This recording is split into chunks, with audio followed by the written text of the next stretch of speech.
Ayan, isang magandang umaga po sa ating lahat. We are now live here at the official Facebook page of the Educational Technology Unit. This is our seventh session of the Casio Tech webinar in partnership with Casio Calculators Philippines. And this is, I think, our eighth episode. This for this Teachers Professional Development Program of Casio Calculators Philippines. So without much ado, let us now welcome my co-host, Ma'am Eliza D. Villena. Good morning Good po. morning, Ma'am Good morning, Eliza. everyone. Good morning, Ayan. sir. So please, good morning, Ma'am Eliza. Please bear with me kung medyo mahina ang aking boses kasi ongoing ang taping ng DepEd TV Opo. dito sa central office. So medyo minimize ko ang aking boses. Opo. Kamusta po tayo, Ma'am Eliza? Okay naman po. Medyo busy sa pag-opening ng class. Pero thankful pa rin na nakaka-attend ng webinars, di ba? Kamusta ang preparation, Ma'am, sa inyong school? Sa preparation sa school po namin, actually, particularly sa class ko, 100% naman po napamigay na yung module. Kasi nasa schedule naman po. On schedule pa naman po. Yun. So, napakaganda ng iyong polo shirt, ma'am. This is, I think, Casio Education Kasha. Philippines. Sir Joel? Sariling sikap, sir. Sir Joel? So, ayun, ma'am, no? Talagang this is new normal to us. And I think talagang sa Metro Manila and NCR will be utilizing different modalities. Isa na dyan yung modular, online. And I think with the online education that we have, with the blended learning that we're going to implement, pwede natin magamit itong i-discuss natin, the emulators. Kasi alam naman natin, medyo pricey ang yung calculator talaga. So with the help of this emulators na 3 months free trial, ang mga learners natin makasasabay sa ating online learning. So ma'am, I know you are a math teacher as well. So paano ba natin ginagamit o ini-integrate itong calculator sa ating pagtuturo? Actually, I have always been a fan of Casio calculators. If you look back, pag nagsalita talaga ako, I always recommend it. Kasi since high school, I always use Casio calculator. Nung dumating ako ng turo ako senior high school currently. So, very useful ang emulator kasi hindi nalilito ang batas pagdating sa paggamit ng calculator. Especially sa senior high school, very useful ang calculator sa kanila. So, kapag may ibang klase ng calculator, somehow Casio paves way para mas lalong maging useful, maximizing with the use of technology talaga siya. Then talagang present siya sa screen mo, so hindi problema. So parang nung time na narinig ko nga na we're going to the new normal, parang excited din ako na ma-share din talaga sa mga teachers natin kung paano nga ba gamitin itong calculator na to or emulator na to. Yun. So ayun, no, talagang napaka-swerte rin talaga ng mga learners natin ngayon kasi medyo talagang lahat ay pinoprovide for them. And syempre, sabi nga natin, no, DepEd cannot do it alone. We need the support of our stakeholders, our LGU, our NGOs, and syempre our private stakeholders. And isa sa kanila ang Casio na very consistent in supporting DepEd sa ginagawa natin. So ma'am, I think ikaw ang napili to introduce our very competent and very knowledgeable speaker. I think this will be his second appearance sa ating EdTech session. So ma'am, take it away. Okay. So, good morning everyone. So, explain ko lang po somehow. Sana po mag-heart lang po tayo at patuloy na mag-like kung excited po kayo sa topic natin today. Our topic is actually about the techniques in solving trigonometric equations. So, kung senior high school teacher kayo, thumbs up. Kasi I have been a senior high school teacher for I think 2 years na sa STEM. And trigonometry is something na striking para sa estudyante, di ba? And this particular session is where the past learnings, the previous topics matters the most. So, ganda ka lang kasi yung session ng Casio and EdTech kasi di ba it builds on para sabi nga ni Sir, di ba, this is the 8th one. And dun sa previous na 7 ones, if you have watched that one, super nagbi-build up lang din siya.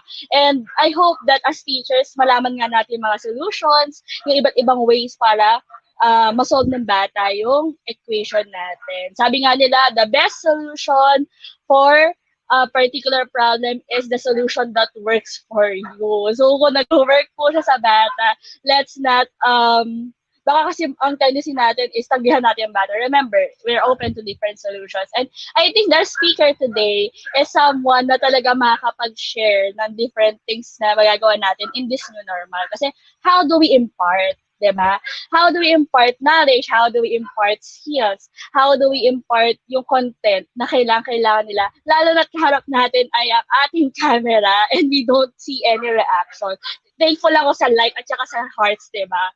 So, talking about him, he is a BS Mathematics graduate with a Master's degree of Arts in Education, major in Mathematics, with 39 units under the Master of Science in Mathematics Education program.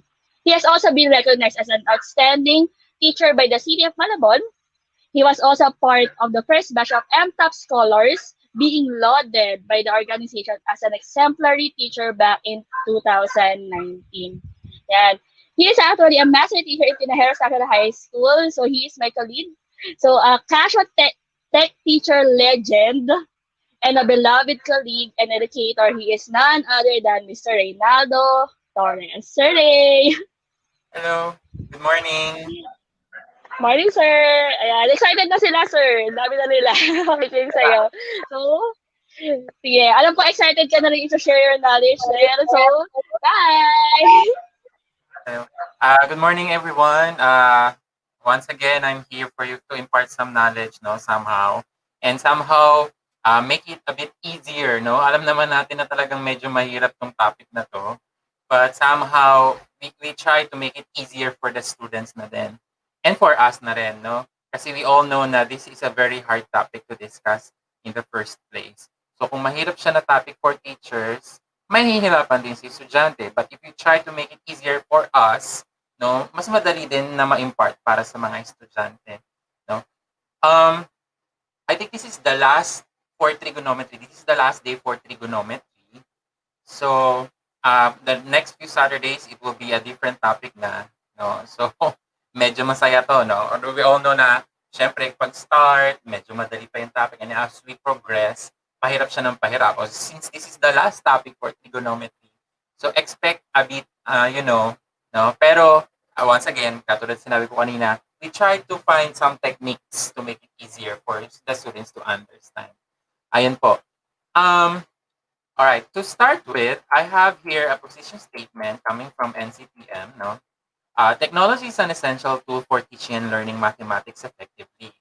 It extends the mathematics that can be taught and enhances students' learning.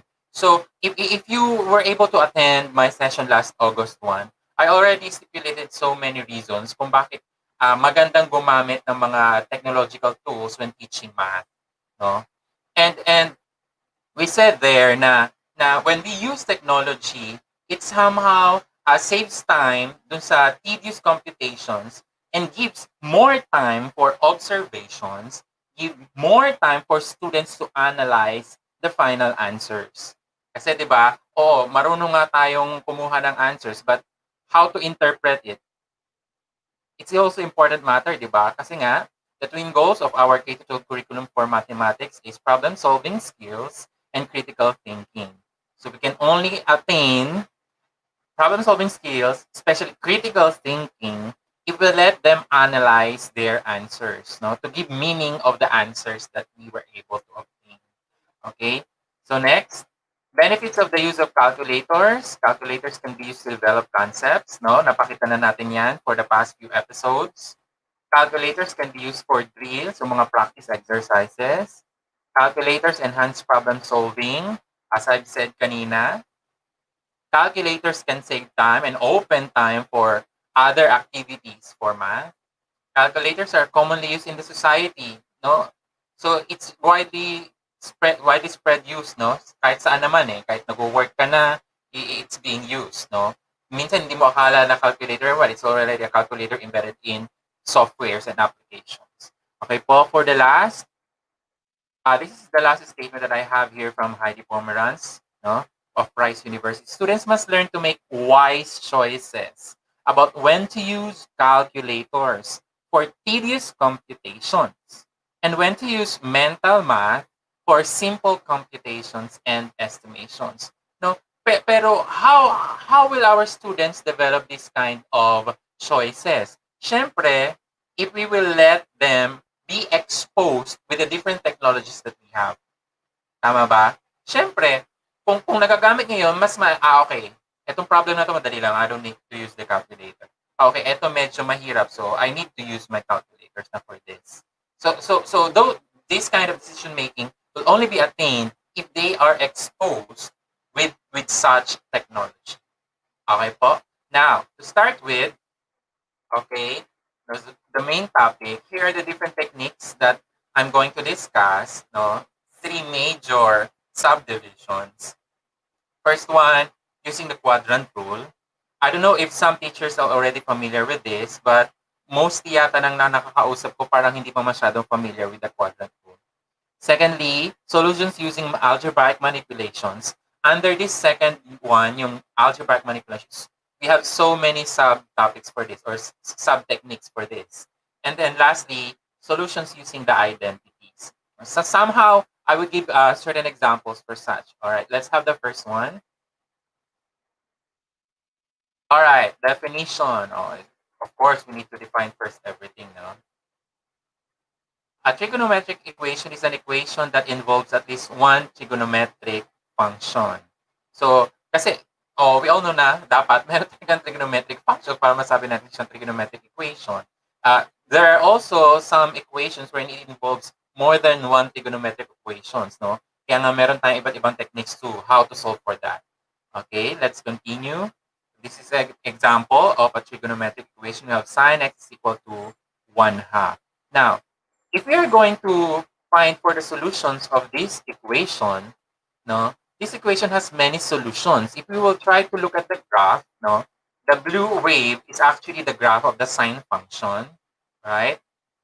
So as you can see, you have there the line y is equal to 0.5.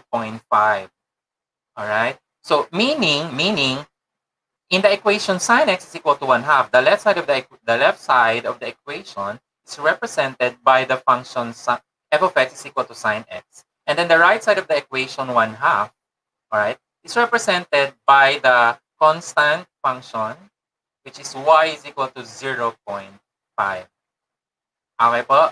Now, paano natin nasabi that there are so many solutions for this one? Actually, the solutions for this equation are actually the intersections of the sine function and the linear equation y is equal to 0.5. Ang dami nun, di ba? Sobrang dami nun. Alright, these are the intersections. And we all know as we extend further to the left and then as we extend further to the right, mas marami pa ang intersection yan. So actually, there is infinitely many solutions. Alright? Now, you may be asked to find, there are actually two things, no? Pag pinapasolve na, no? No, pag pinapasagot na kayo ni teacher, there are two things. One, you may be asked solutions on a specific interval. Let's say, for example, between the interval 0 to 2 pi. All right? The closed interval from 0 to 2 pi. No, bakit usually yung closed interval na 0 to 2 pi? Kasi that's the one complete period, no, for certain functions. Example, no, the solutions for the equation sine x is equal to 1/2 between the interval, all right, between the closed interval 0 to 2 pi. The solutions are pi over 6 or 5 pi over 6. Yeah, okay. No? So, next slide. All right. Next slide. No, sorry. Now, the other one, di ba, una, you will be asked for a specific interval, specific solution on a specific interval. This time naman, general solution. So you are going to be asked for all the solutions, no? So in this case, we have in general x is equal to pi over 6 plus 2 pi n, or x is equal to 5 pi over 6 plus 2 pi n, wherein n is any integer. So to represent the other intersections. Tama po ba? Okay. So how do we do that? All right. Before we start on things, no, na madugo ang pagsosolve, let us try to investigate the graphs of some trigonometric functions. I have here 3 functions, no? The blue one is for the sine function. The red graph, all right, the red one is for the cosine function, and the green one is for the tangent function. Okay po? Napag-aralan na po natin yan the previous episodes, no? Yung mga unang nag-discuss sa atin. All right. So, if we are going to look between 0 to 90 degrees, this is actually for the quadrant 1. No? No? All the functions are above the x-axis, meaning the image of those functions are all positive in quadrant 1. Okay po? And between 90 degrees to 180 degrees, okay, the graph that is above the x-axis is only sine function, meaning only the values of the sine function are positive in the second quadrant. Now, going to the third quadrant, that is between 180 to 270 degrees, no, the only graph that is above the x-axis is the tangent function. So meaning, no, all the values of the tangent function in the third quadrant is positive. And lastly, okay, for the fourth quadrant, that is between 270 degrees to 360 degrees, the only function that is above the x-axis is the cosine function. So meaning, si cosine lang ang positive for the fourth quadrant. No? So to summarize, again, quadrant 1, no, all functions are positive. For the second quadrant, only sine function is positive. For the third quadrant, only tangent function is positive. And for the fourth quadrant, only cosine function is positive. Okay, so meron yan abbreviation. So ano yun? So yung, di ba, from the first quadrant, all. So it will start from letter A. And then, when you go to the fourth quadrant, you have there C for the cosine. So letter C. And then third quadrant, that is T, no, for tangent. And then S for sine. A, C, T, S. So madali siya matandaan. Ax. Tama po? Oh, madali siya matandaan. Ax. A, first quadrant, if we will follow the clockwise rotation, so fourth quadrant, cosine is positive. Next, third quadrant, tangent is positive. Next, sine function is positive for the second quadrant. So, ax. No? And yung acronym na yun dapat, no, mag-follow ng clockwise rotation. Okay. So, let us investigate further, no? Let us observe. This time naman, let us observe the reference angle. Now, this red one, this is his or its reference angle. This is its reference angle, no? And this is in quadrant 1. And we all know that all acute angles in quadrant 1, no, are the reference angles for themselves. Okay. Now for quadrant 2, for the yellow one, no? Yellow, this is the terminal side. This is your reference angle from x-axis to the terminal side. For the third quadrant, the blue naman na terminal side, all right, now from the x-axis to the terminal side of this is your reference angle. And then for the fourth quadrant, the green naman na terminal side, from the x-axis to the green na terminal side, this is your reference angle. But we all know that when we try to measure the angles, no, it should always start from the positive x-axis. So if we're going to find the angle that is formed between the positive x-axis to this one, no? This one sa yellow na terminal side, no? Paano natin makukuha yung angle na yun? Kasi yun yung pinapakuha sa atin this session, eh, no? And we all know that etong isang buo na to hanggang dito, from this is actually a semicircle, and this is actually pi. Kasi, diba, isang buong unit circle is 2 pi. So, up to this, so half of the circle, this is pi. So, how do we get the angle from the positive x-axis hanggang kay yellow na terminal side? Di syempre, ibawas ko itong reference angle ko na ito. para makuha ko yung angle from the positive x-axis. So that is actually pi minus 180. So let us try to fill up this table. No? Quadrant 1, sabi natin, the reference angle is the angle itself. No? Kaya the angle in radians is the reference angle in radians itself. Okay. In quadrant 2, what we wanted to do, no, sabi natin paano makukuha si angle from the positive x-axis. We will subtract the reference angle from 180 degrees. So that's it. Or it's pi minus the reference angle because pi is equal to 180. Now, for the third one, no, yung nasa third quadrant naman, this is your reference angle. Aha! Dahil ito isang pi, idagdag ko lang si reference angle. So for the third quadrant, para makuha yung angle natin, we will be needing to add pi to the reference angle or 180 degrees plus the reference angle. Now, for the fourth quadrant, this is your reference angle. Paano natin makukuha yun, sir? Sir, one complete revolution is 360 degrees or 2 pi. So, kung ibabawas ko itong reference angle, yun na yung angle na we wanted to get. Tama po, up to the green terminal side. So, that means pala, sir, to get the angles and regions, we simply subtract the reference angle from 2 pi or 360 degrees minus the reference angle. So these things we need to remember, okay? We need to remember this. Although na-discuss na ito with the previous lessons that we had, previous episodes discussing reference angles, all right? We will be needing this in finding solutions to the trigonometric equations. Okay, so let us start with solutions using the quadrant rule. So this is the easiest. Okay, syempre, no? Ganun talaga ang buhay. Nung bata pa tayo, wala tayong masyadong problema, wala tayong masyadong isip. As we go along with our lives, na dumadami ang ating mga responsibilidad. Okay, ganun din dito sa math. No, as you progress, no, syempre, kailangan natin mag-level up. Hindi natin kailangan maging stagnant.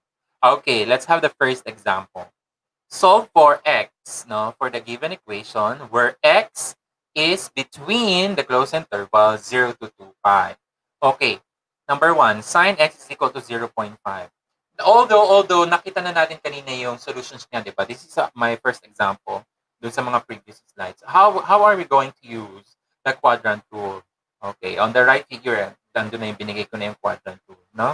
Para maalala. Kasi, syempre, sir, I was made aware that there are also na hindi mga math teachers na nanonood. So kailangan medyo bagalan natin siya, no? So, kung kailangan, andyan pa si quadrant rule. Ano? As we go along, no, medyo alisin natin siya para medyo matandaan. Magpa-practice muna natin. Okay. So, sine x is equal to 0.5. How do we do that? Now, since sine x is positive, no, kasi 0.5 is positive, then x must be in the first quadrant or in the second quadrant. Yun yung sabi ni quadrant rule, di ba? First quadrant, all functions are positive. Second quadrant, sine is positive. Aha! So, angle x must be in quadrant 1 or in quadrant 2.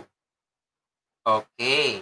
So, ito yun. So, this is our possible, no, na terminal side that we are talking about. This is in the first quadrant. And in second quadrant, ito yung itsura niya. So, ito yung angle na hinahanap natin. So there are two possible values for x. Now in the previous discussions nyo, no, this is actually no special angle, no. Kailan magiging 1/2 si sine x? Okay, from the previous lesson, sine x is equal to 0.5. So the angle x must be pi over 6 or 5 pi over 6. Okay po. And that is between the interval 0 to 2 pi. Now, how are we going to use our calculator? Sige po, gamit tayo ni calculator. Okay. Na-discuss ni Sir Lee last week kung paano gamitin si inverse trigonometric functions. Tama po. So, inverse trigonometric functions, siya yung yellow function ni sine, cosine, at saka ni tangent. So, we need to press shift. All right, so sine x is equal to 0.5. We need to get the inverse sine of both sides of the equation. Inverse sine of sine x, matitira na lang dyan si x from last week's discussion. And inverse sine of 0.5, no? So using our ClassWiz, so shift, and then sine, that's your inverse sine, and then 0.5. Sir, pwede po ba 1/2? Bahala pa. Si 1/2 naman, equal din naman siya kay 0.5. Okay. So when we press equal, sir, wala ka pang close parenthesis, okay lang. Wala ka naman ng kasunod na ita-type or na functions na ilalagay, di ba? So it's okay kahit wala ng close parenthesis. So when we press equals, all right, 30. But we all know that our calculator is in degree mode. So this is 30 degrees. All right? Sir, how do we find it in radians? So, di ba tinuruan na kayo nung August 1 na session, how to convert 30 degrees in radians? Paano po uli yun? You need to multiply this by pi over 180. So, doing so, you have times, shift, and then times 10 raised to x kasi andun si pi.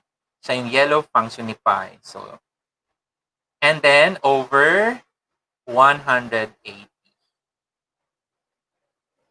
And when we press equal, so you have 1/6 pi or pi over 6.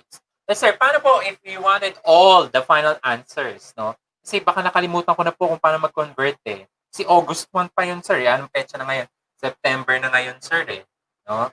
So, paano po namin, sir, gagawin yon? So, di ba naturo ko na rin yon no August 1? How do we do that? So, we need to change the mode, okay, of the calculator for all the answers to be in radians. How do we do that? You need to press shift and then menu setup. No? You will see this on your screens. You need to press 2 for the angle unit. Okay, so press 2. Alright, so radian is number 2. So you need to press 2 again. Okay, so when you press 2, ayan, makikita nyo na ngayon sa upper part ng inyong screen calculator, it's already R. So hindi na siya DR na siya. Meaning, all the finals answer now will be in radian form. Okay, so paano nga ulit yun, sir? Sige nga, try mo nga po ulit. Shift, inverse sine of 0.5 is equal to, so you have there 1/6 pi. Okay, sir, wait. Isa lang po yung binigay ni ClassWiz na sagot. Pero sabi niyo po, dalawa dapat ang sagot eh. So yun yung sinasabi natin last time, no? Ng estudyante have to analyze the final answer. This is the part na magre-reason out si estudyante. Okay? This is the part na mag-iisip na siya, this is only one value for the angle. This is only pi over 6. Pero this is in the first quadrant. Tama po? Kasi si first quadrant is 0 to pi over 2. Mas maliit si pi over 6 kay pi over 2. Tama? So, ibig sabihin, si pi over 6, na kay first quadrant siya. Eh, sabi natin kanina, sir, all the angles in the first quadrant are actually the reference angles. Tama po? So, we will be needing pi over 6. Now, paano po yun? Paano po ngayon yun? Kailangan po natin yung isa pang angle in quadrant 2. Kasi sabi niyo po, sir, x must be in quadrants 1 or in quadrant 2. Tama po ba? No? Ang kulit ng mga nagchat-chat. Okay. So, paano natin gagawin? Di ba diniscuss natin kanina, how do we get the angle in the second quadrant? We subtract the reference angle kay pi. So, doing so, shift, pi, minus the answer, yun yung reference angle natin kanina, diba? The answer is equal to 5 pi over 6. So, that is our second value for x. So, ayan na, no? We were able to solve the two angles for the equation. Alright. Okay po. So, let's go to the next sample problem. Okay. Let's have this one. This time we have cosine x is equal to the negative square root of 3 over 2. Okay, the same thing. We were asked to find the values of x in the interval, close interval, 0 to 2 pi. So, this time, cosine is negative. No? Cosine is negative. Eh, si cosine, positive siya kay first quadrant tsaka kay fourth quadrant. O, di ibig sabihin, negative siya kay second quadrant at saka kay third quadrant. Okay, yun. Busog, dumibigay. Ayun, no? Since cosine x is negative, then x must be in quadrants 2 or 3. Okay po? So, ito yung magiging itsura nun, no? Yan siya. This is the angle that we are looking, and this is the angle that we are looking. Okay. So, special angle din ba siya, sir? Yes. Okay po. So, dun sa previous na discussions natin, anong sabi? For cosine x to be negative square root of 3 over 2x must be 5 pi over 6 or 7 pi over 6. So, ito yung si 5 pi over 6. Kasi, ito yung isang buong pi. Somewhere here, no? Somewhere here siya. And then lagpas siya ng isang buong pi. That is somewhere here siya. Okay. So, how are we going to use our calculators now? Ayan. So, this time, we will be using inverse cosine. Paano gagawin si inverse cosine? So, shift. And then, this is your inverse cosine. Alright. And then, fraction. Alright. This is the fraction bar. Negative square root of 3 over 2. And we press equal, so you have 5 pi over 6. Okay, ito yung nasa second quadrant. Okay, ito yon. Sir, paano namin kukunin si angle in third quadrant? Eh, hindi po siyang reference angle.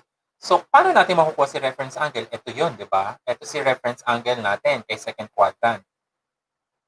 Paano natin makukuha si reference angle? Eh di itong angle na to, isubtract natin kay 180 para makuha si reference angle or kay pi. So, shift pi minus the answer. So, ito ngayon si reference angle natin, si pi over 6. Paano natin ngayon makukuha? Si angle in the third quadrant? Anong sabi kanina natin? Doon sa napag-usapan sa table, we need to add it to pi. So, plus pi. When we press equals, you have 7 pi over 6. Okay po? Okay. So, medyo madali pa, sir. Kaya-kaya pa namin yan. No? Next slide. Sample number 3. Now, this time we have tangent x is equal to negative 1.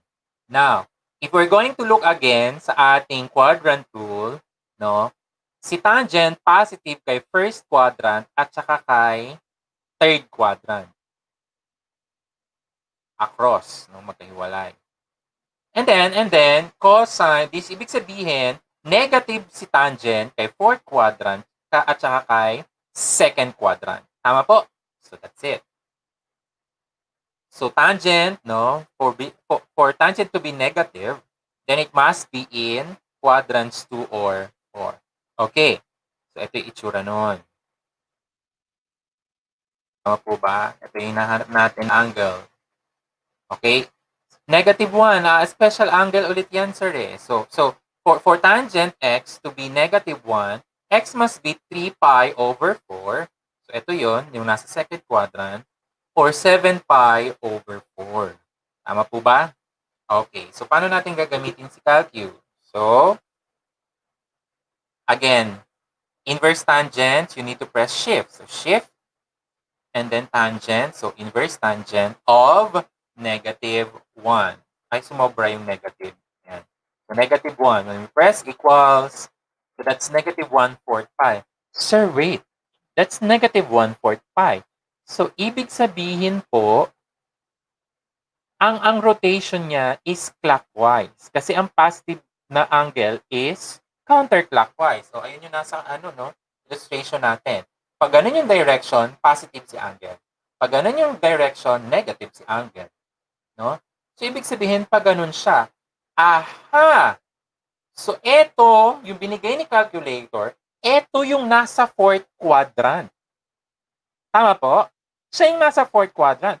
Pero, ang sabi sa atin, sir, the angle should be from 0 to 2 pi. Ibig sabihin, kailangan po positive po si angle. Negative po yan eh. So, anong dapat namin gawin? Di, kunin mo yung unang kanyang co-terminal angle. First, positive co-terminal angle. Paano kukunin yun? Ayan. Kung nakalimutan, anong gagawin? We just need to add one complete revolution, and that is 2 pi. So, plus 2 pi. So, shift, and then this one for the pi equals. So, 7 pi over 4. Ayun yun. Tama po ba? Ayun yun. Now, sir, paano na naman makukuha yung nasa second quadrant? Kung ito po pala ay pi over 4 or 1/4 pi, ibig sabihin, ito yung reference angle. Aha! Para makuha namin itong angle na ito, no, which is in the second quadrant, ano sabi? We need to subtract the reference angle kay pi. So, shift, and then pi minus pi over 4, which is the reference angle. Alright, so you have 3 pi over 4 or 3/4 pi, which is the solution to our equation. Okay po? Okay, let us continue. So, medyo madali pa, sir. Medyo madali pa, sir. Okay, this one. No? Sir, hindi na siya special angle eh. No? Hindi na siya special angle. So, paano po yan? Di wala ka ng choice, kundi gagamit ka talaga ng calculator. Okay po? So, but this time, sir, sign is negative. Saan negative si sign? First quadrant, positive si sign. Second quadrant, positive si sign. So, the sign must be in third quadrant or in fourth quadrant. Okay. So, baka ito yung itsura niya, no? This is the sign in the third quadrant. This is the sign on the terminal side in the fourth quadrant, rather. And this is the terminal side in the third quadrant. Okay. So, if we're going to use our calculators, dalawa dapat. So, makes sense. Kung fourth quadrant, dapat less than siya kay 2 pi is, pi is approximately 3.14. So, 6.28. Tama. Mas mababa siya kay 6.28. Tama po.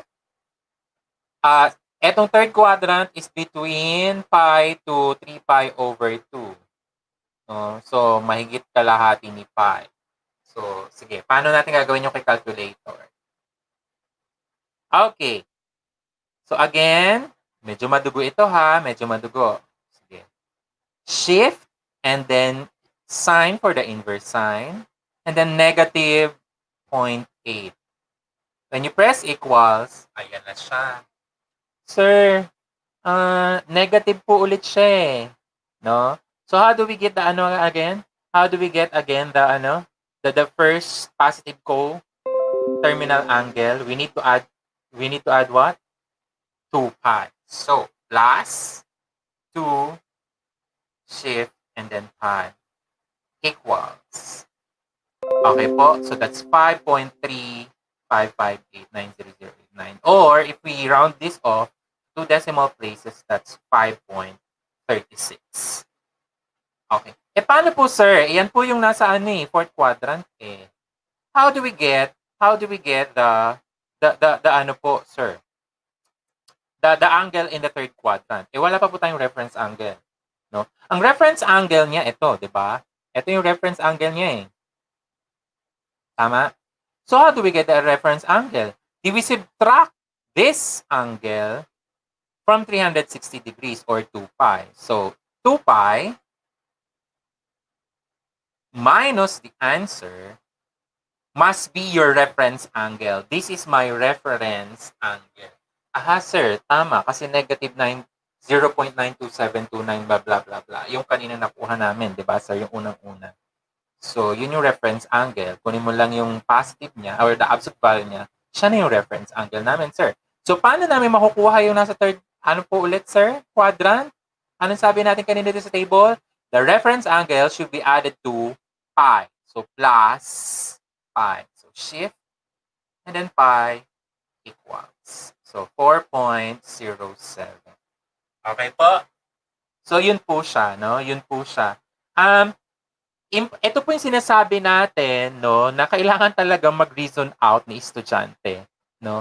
Ito po yung teachers, ito po yung sinasabi natin nung August 1, nung pinakaunang episode ng trigonometry, no? Na 'di ba bago ako nag-discuss, sinasabi natin na walang kwenta si calculator o kahit anong technological tools na merong hawak si estudyante kung hindi naman niya naintindihan yung topic na tinuro mo. Kasi kahit anong pindot sa calculator ni estudyante, walang kwenta yung sagot na lalabas. Tama po? Tama po ba? O, just like for this one, although we are using our calculator, kung hindi niya naintindihan yung concept na tinuro natin, palagay niyo ba makukuha ni estudyante yung tamang sagot? Di ba hindi? So that is what we are telling you po, teachers, no?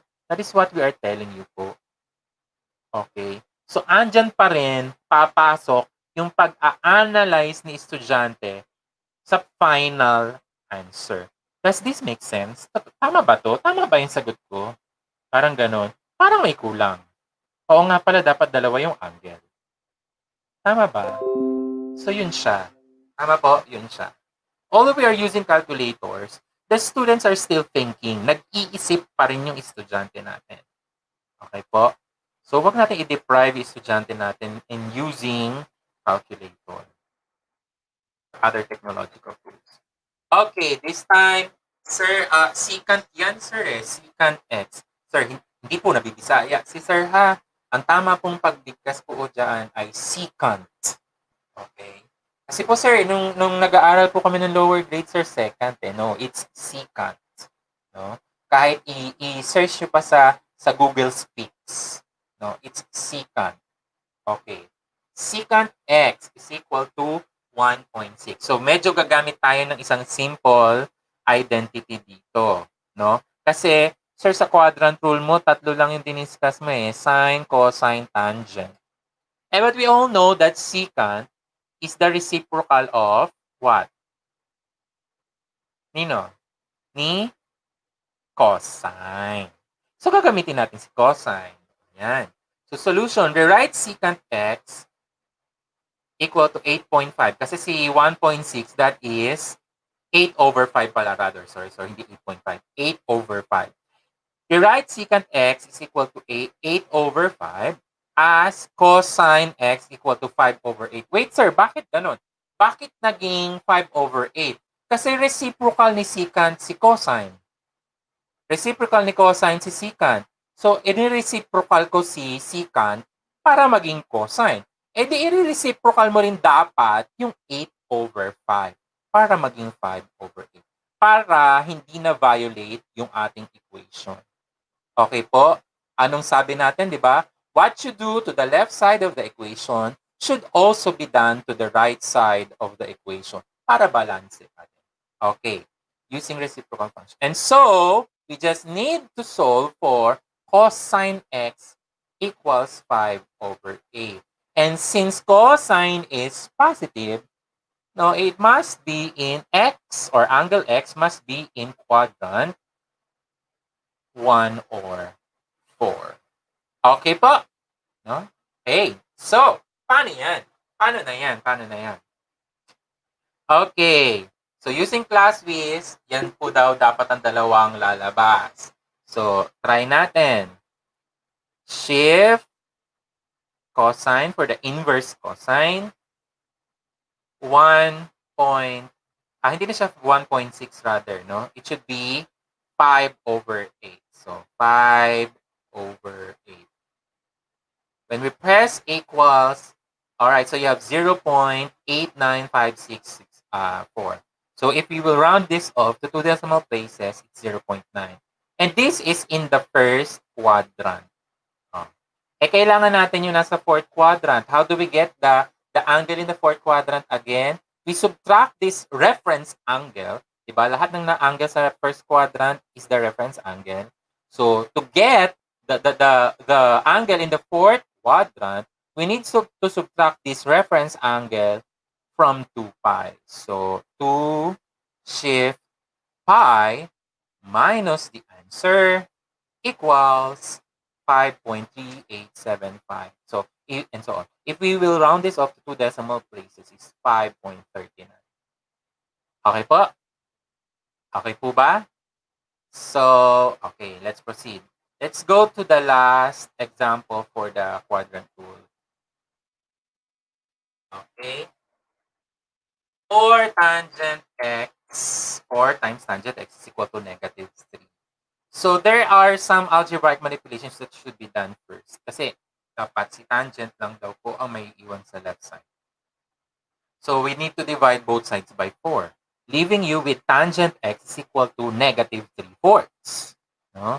Para mawala si 4 na numerical coefficient ni tangent, no? We need to divide both sides by 4.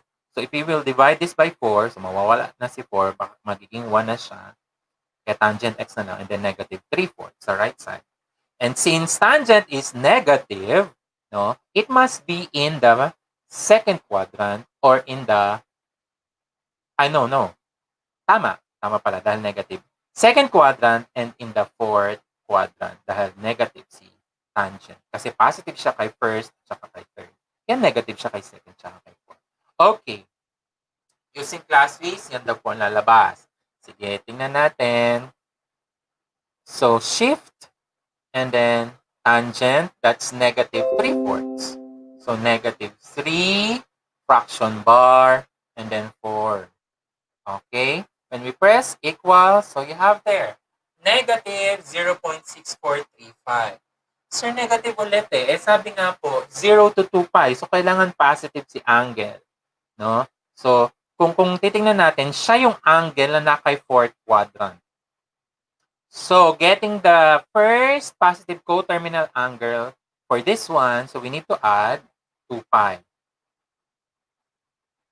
Okay, adding 2 pi gives you 5.63968 and so on.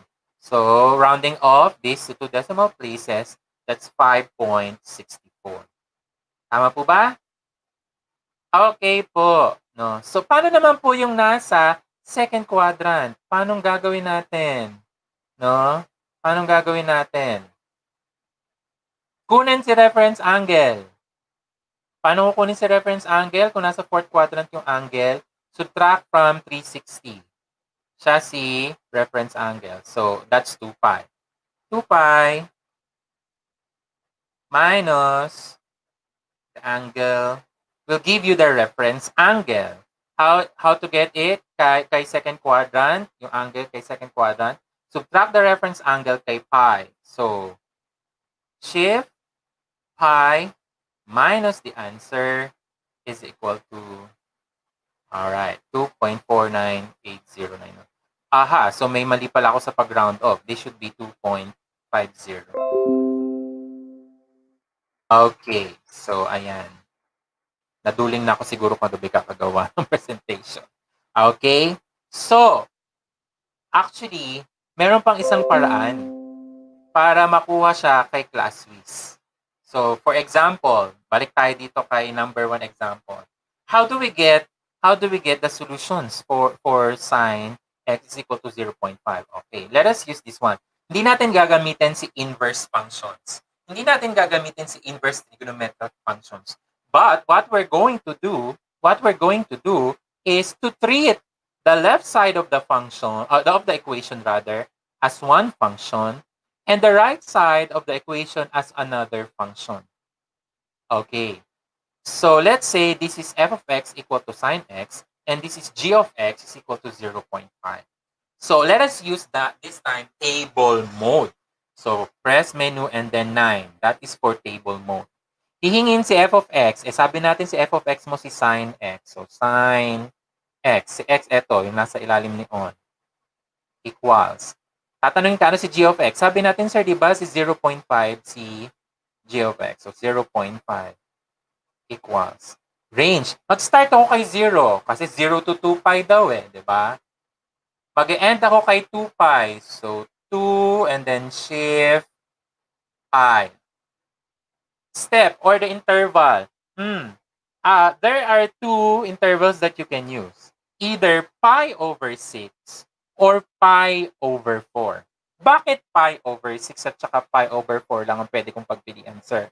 Kasi yun yung mga special angles natin. Okay? Siya yung mga special angles natin. Sir, meron pa tayong special angle na pi over 3 eh. Si pi over 3, may include na siya kay pi over 6. Bakit? Pi over 6. 2 pi over 6. Pag ni-lowest term, pi over 3. And then 3 pi over 6, that's pi over 2.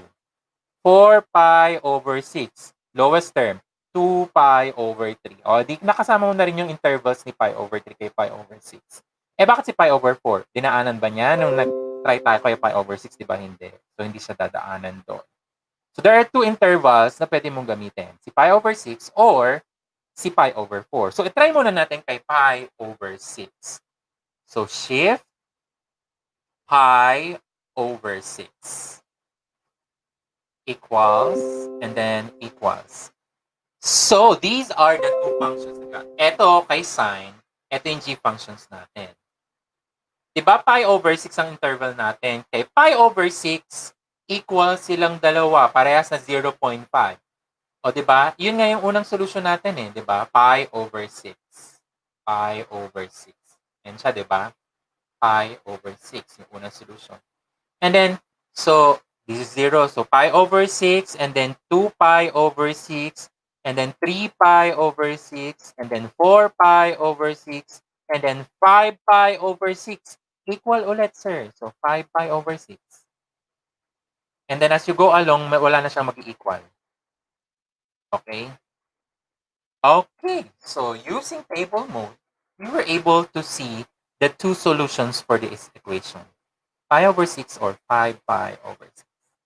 Okay po. So, hindi ka gumamit ng inverse trigonometric functions. But you interpret the left side and the right side of the equations as different functions. Okay. Etong method na to, etong table method na to, masayang gamitin kapag marami ng terms yung equation sa left side tsaka sa right side.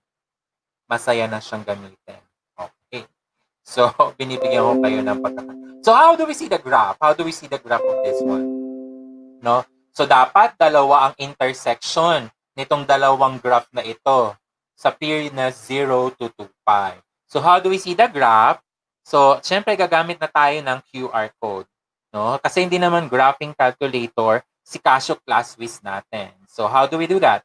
Press Shift and then QR. So, etong barcode na yan, kailangan may scan ng ating QR code reader. Okay, gagamit po ako ng Samsung Dex. Yan po, makikita niyo po, ito po ay parang cellphone ko. Okay? Ito po yung parang cellphone ko. Ginamit ko po siya para makita niyo po yung mag-a-appear sa cellphone ko. Okay, so we will use the Casio Edu Plus na app, na mobile app. And then, scan QR code. So, ito yung screen na makikita sa cellphone ko. Okay, ito yung makikita sa screen sa cellphone ko. Scan QR code. Okay, so i-scan ko na yung QR code na, nakita niyo yung table ko, di ba? So, ito yung laptop ko. I-scan natin yung QR code na nandito sa laptop.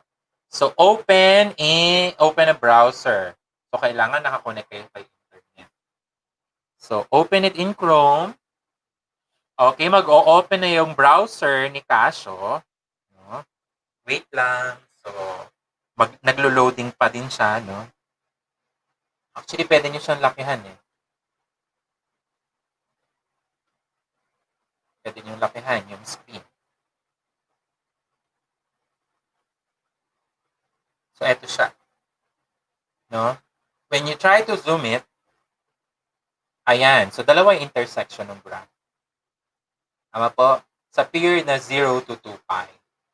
Okay po? So, makes sense. Makikita rin ng estudyante na, oo nga, no? Dalawa lang yung intersection ng dalawang function. Kaya dalawa lang din yung intersection sa interval na 0 to 2 pi. Okay po? So, let us continue with our presentation. Okay. Okay.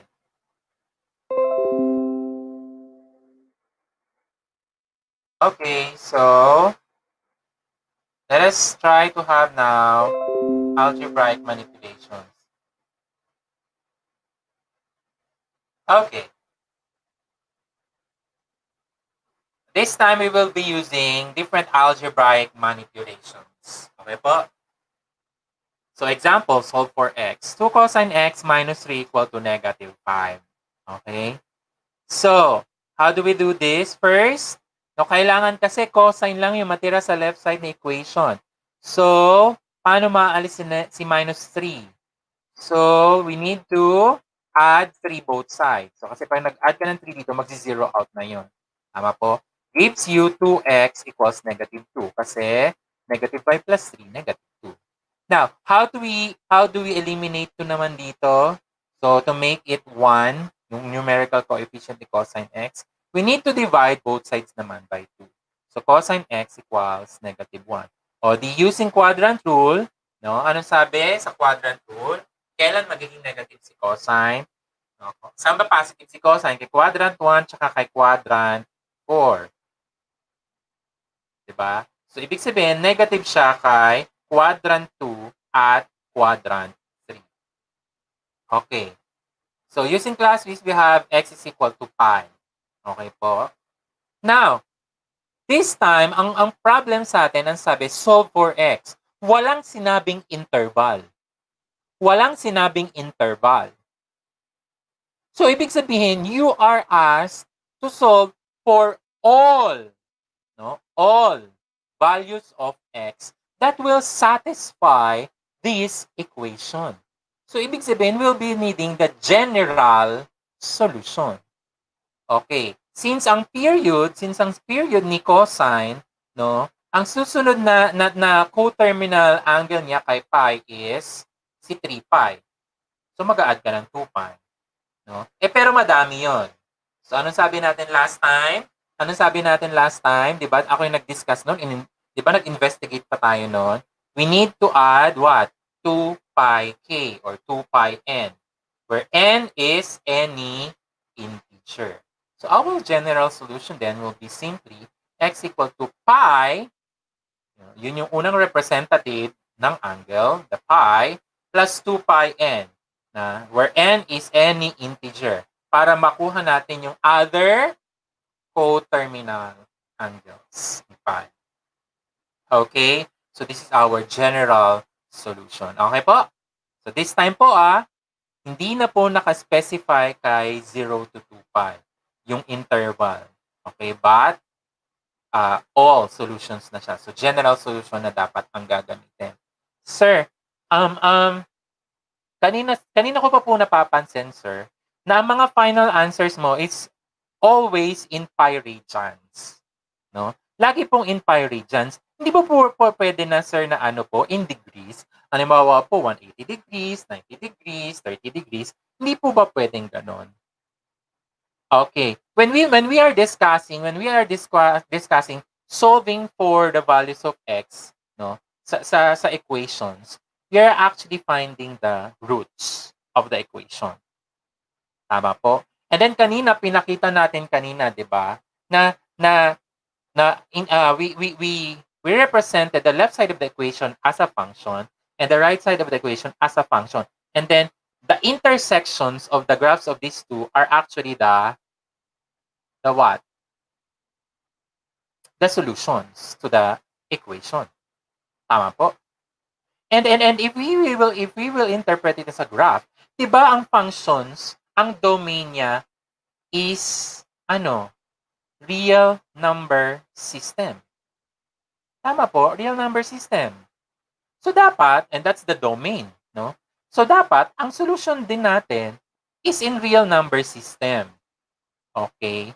Si pi ba, sir? Oo naman, no? Si pi. Di ba? Ano equivalent niya? 3.14 and so on. No? Approximate siya. So, nasa real number system siya. No? Si 90 degrees po ba? Wala sa real number system. Degrees nga, angle nga siya No? So, all the final answers should be in radians. Okay po? all the final answers should be in radians. Okay po? Tandaan niyo yan no, students and teachers, no? All the answers should be in radians. Kasi ang ating system is in real number system. Okay po? Okay, 2.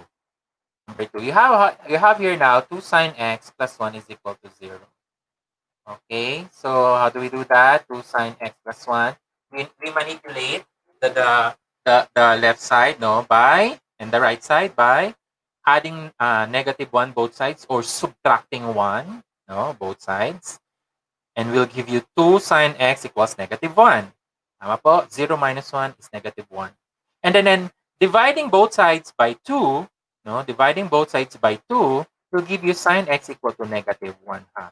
Okay, by quadrant rule, no, positive si sine, sir, kay quadrants 1 and 2. So, it should be in quadrants 3 and 4. Tama po? By the quadrant rule, so x must be 7 pi over 6 or 11 pi over 6.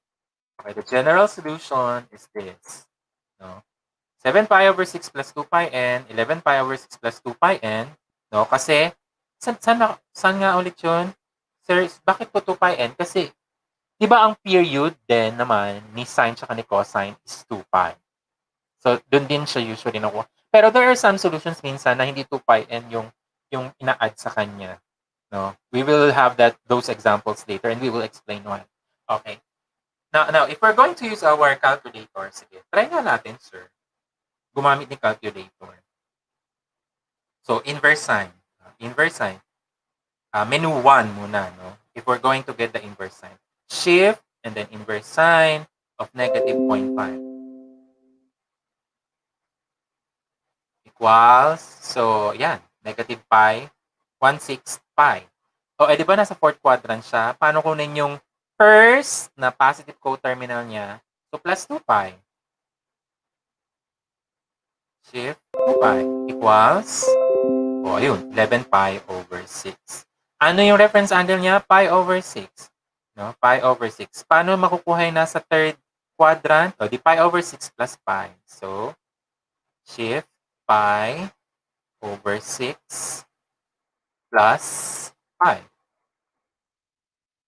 equals 7 pi over 6. So you have this, 7 pi over 6. Now, using table mode, paano nga ulit yun? Menu 9. F of x, ano yung right side na equation mo? 2 sine x plus 1. 2 times sine x. This time, we need to have close parentheses. Bakit? Kasi may plus 1 ka eh. Pag wala kang close parentheses, i-interpret yan ni calculator na si plus 1 kasama sa angle. Eh hindi. So you need close parentheses. Plus 1. Equals. Ano yung nasa right side? 0. O di equals 0. Equals. Again, mag-start tayo kay 0. Mag-end tayo kay 2 pi. Okay? So, ano natin? Pagpipilian, pi over 6 or pi over 4. So, let's try first. Pi over 6. Shift. Pi over 6. Equals and then equals. Saan siya nag-equal? So, ito 0, ito pi over 6, 2 pi over 6, 3 pi over 6, 4 pi over 6, 5 pi over 6, 6 pi over 6, 7 pi over 6. Ayan. Pareha silang equals. 7 pi over 6. 8 pi over 6, 9 pi over 6, 10 pi over 6, 11 pi over 6. Oh, 11 pi over 6. Pareha 0. Okay po. Okay po. So, yun siya. No? So, sir, ba't parang mas masaya yata kapag table mode, kapag ganitong mga medyo komplikado yung equation. So, mas masayang gamitin nga, no? Si table mode. Kasi kapag gumamit ka ng inverse sign, dami pang mga algebraic manipulations na gagamitin. Okay? If you want to see the graph, ganun lang ulit. Just use the QR code. Okay po? So, next. Okay. Number 3. Ayan. Twice the sum of tangent x plus 3 is equal to 5 plus tangent x. So, using algebraic manipulations, paano? So, using distributive property, no? Kailangan kasi si 2, ma-distribute muna siya dito kay binomial na tangent x plus 3. Okay, you doing so, you will have 2 times tangent x is 2 tangent x. 2 times 3 is 6. No? Hindi lang siya kay tangent, imumultiply ha sa lahat ng nasa loob. Kaya 2 times tangent x and then 2 times 3 equals 6. And then just copy the right side. Next, we need to isolate na tangent lang yung nasa left side. Paano? Okay. Ito ang coefficient nito ni coefficient ni tangent dito. 1 lang dito. O di dapat ito ang mawala. Okay, yung mas maliit. So we need to subtract tangent x both sides. Doing so, 2 tangent x minus tangent x, di isang tangent x na lang. Then plus 6, and then what is left on the right side is 5. Again, how can we eliminate 6 here? E di subtract 6 both sides. So tangent x is equal to negative 1. Okay? Parang nasolve na namin kanina, sir, yung tangent x equals negative 1. So it should be 3 pi over 4 or 7 pi over 4. General solution. Ayan. Sir, dalawa yan eh. Bakit isa na lang ngayon? Okay. Bakit hindi na siya 2 pi? Sige nga, gamit tayo ng calculator. Ano? 3 pi over 4 at saka plus pi. Sige. Di ba si pi, that's also 4 pi over 4. So 4 pi over 4 tsaka plus 3 pi over 4. O di 7 pi over 4. Sir, dadaanan na rin pala si 7 pi over 4. Kaya 3 pi over 4 plus pi n where n is any integer. Bakit usually din pi n ang pinang-a-add kay tangent? Kasi ang period ni ano ni tangent, 'di ba? Usually nabubuo niya yung graph, no, sa pi n. Yung gano'n na hati. Yan, yung doon sa graph. Okay. If we're going to use the calculator, paano po? Table mode. Okay. So, delete natin to. Delete. So, this is 2, open parenthesis, tangent x. So, tangent x. Close parenthesis for the angle. The first close parenthesis for the angle. And then plus 1. Plus 3 rather. Plus 3. And then another close parenthesis. Kasi eto, no, para dito, etong huling parenthesis ito, para dito sa naunang open parenthesis. Etong close parenthesis ito para kay angle ito. Okay? So this is the left side of the equation equals. Right side of the equation, 5 plus tangent x. So delete natin ito. 5 plus tangent x. Sir, pwede na kung walang close parenthesis, okay lang. Kasi wala naman ang kasunod sa right side. Okay, equals. Okay, 0 and then 2 pi. Ayan pa rin yun, no? Naging decimal lang siya. Sir, pi over 6 to, di ba? Sige, try natin. Pi over 6. May nag-error, sir. So, walang equal. Hindi pa rin nag-equal. Hindi pa rin. So, wala. So, try natin ibahin yung increment. So, pi over 4 this time. So, the same function. Ang babaguhin natin yung increment, di ba? 0 to 2 pi pa rin naman siya. This time, ang increment na ito try natin, pi over 4. So, shift, and then pi over 4 equals. And then pressing equals again. So, this is 0. This is pi over 4. This is 2 pi over 4. This is 3 pi over 4. You have here, no? 4 and 4. Equal sila. No? 3 pi over 4. 4 pi over 4. 5 pi over 4. 6 pi over 4. And then 7 pi over 4. So, equal ulit siya. No? And then, okay. Sir, bakit dito? Parehas error. Bakit hindi mo siya kinuha? Parehas naman siyang error. Ibig sabihin, di ba, siya ay asymptotic doon sa value ni x. Okay. Mag-error siya doon kasi hindi siya mag-exist doon. Asymptotic yung graph niya doon. Okay, kasi denominator 0. Bawal naman tayo magkaroon ng denominator na 0. Okay? So, hindi kasama yun. Kaya siya error. Okay po ba? Okay, next. This time, no, yung susunod natin, tapos na natin siya, no? So, algebraic manipulations naman. This time we have quadratic equations part 1. Kasi meron pa tayong ibang quadratic equations part. Okay. Let's have the first one. 2 sine squared x minus 1. Okay. So how do we do that? We need to eliminate negative 1 by adding 1 both sides. So we will have 2 sine squared x equal to 1. And then we need to divide both sides by 2 para maging 1 ang numerical coefficient. We have sine squared x equal to 1 half. Now, di ba ano to, sir? Nung grade 9 kami, sir, ano to extracting the square roots ang gagamitin. So, tama. Extract the square root of both sides. So, square root of sine squared x, that is sine x. Square root of 1 half, dahil nag-extract ka ng square root, di ba laging dalawa yon? It's positive and negative. Again, tandaan, when you extract square root, it should always be positive and negative. Okay. So, positive and negative square root of the fraction 1 half or positive and negative square root of 2 over 2. Anong pinagkaiba nun, sir? Okay.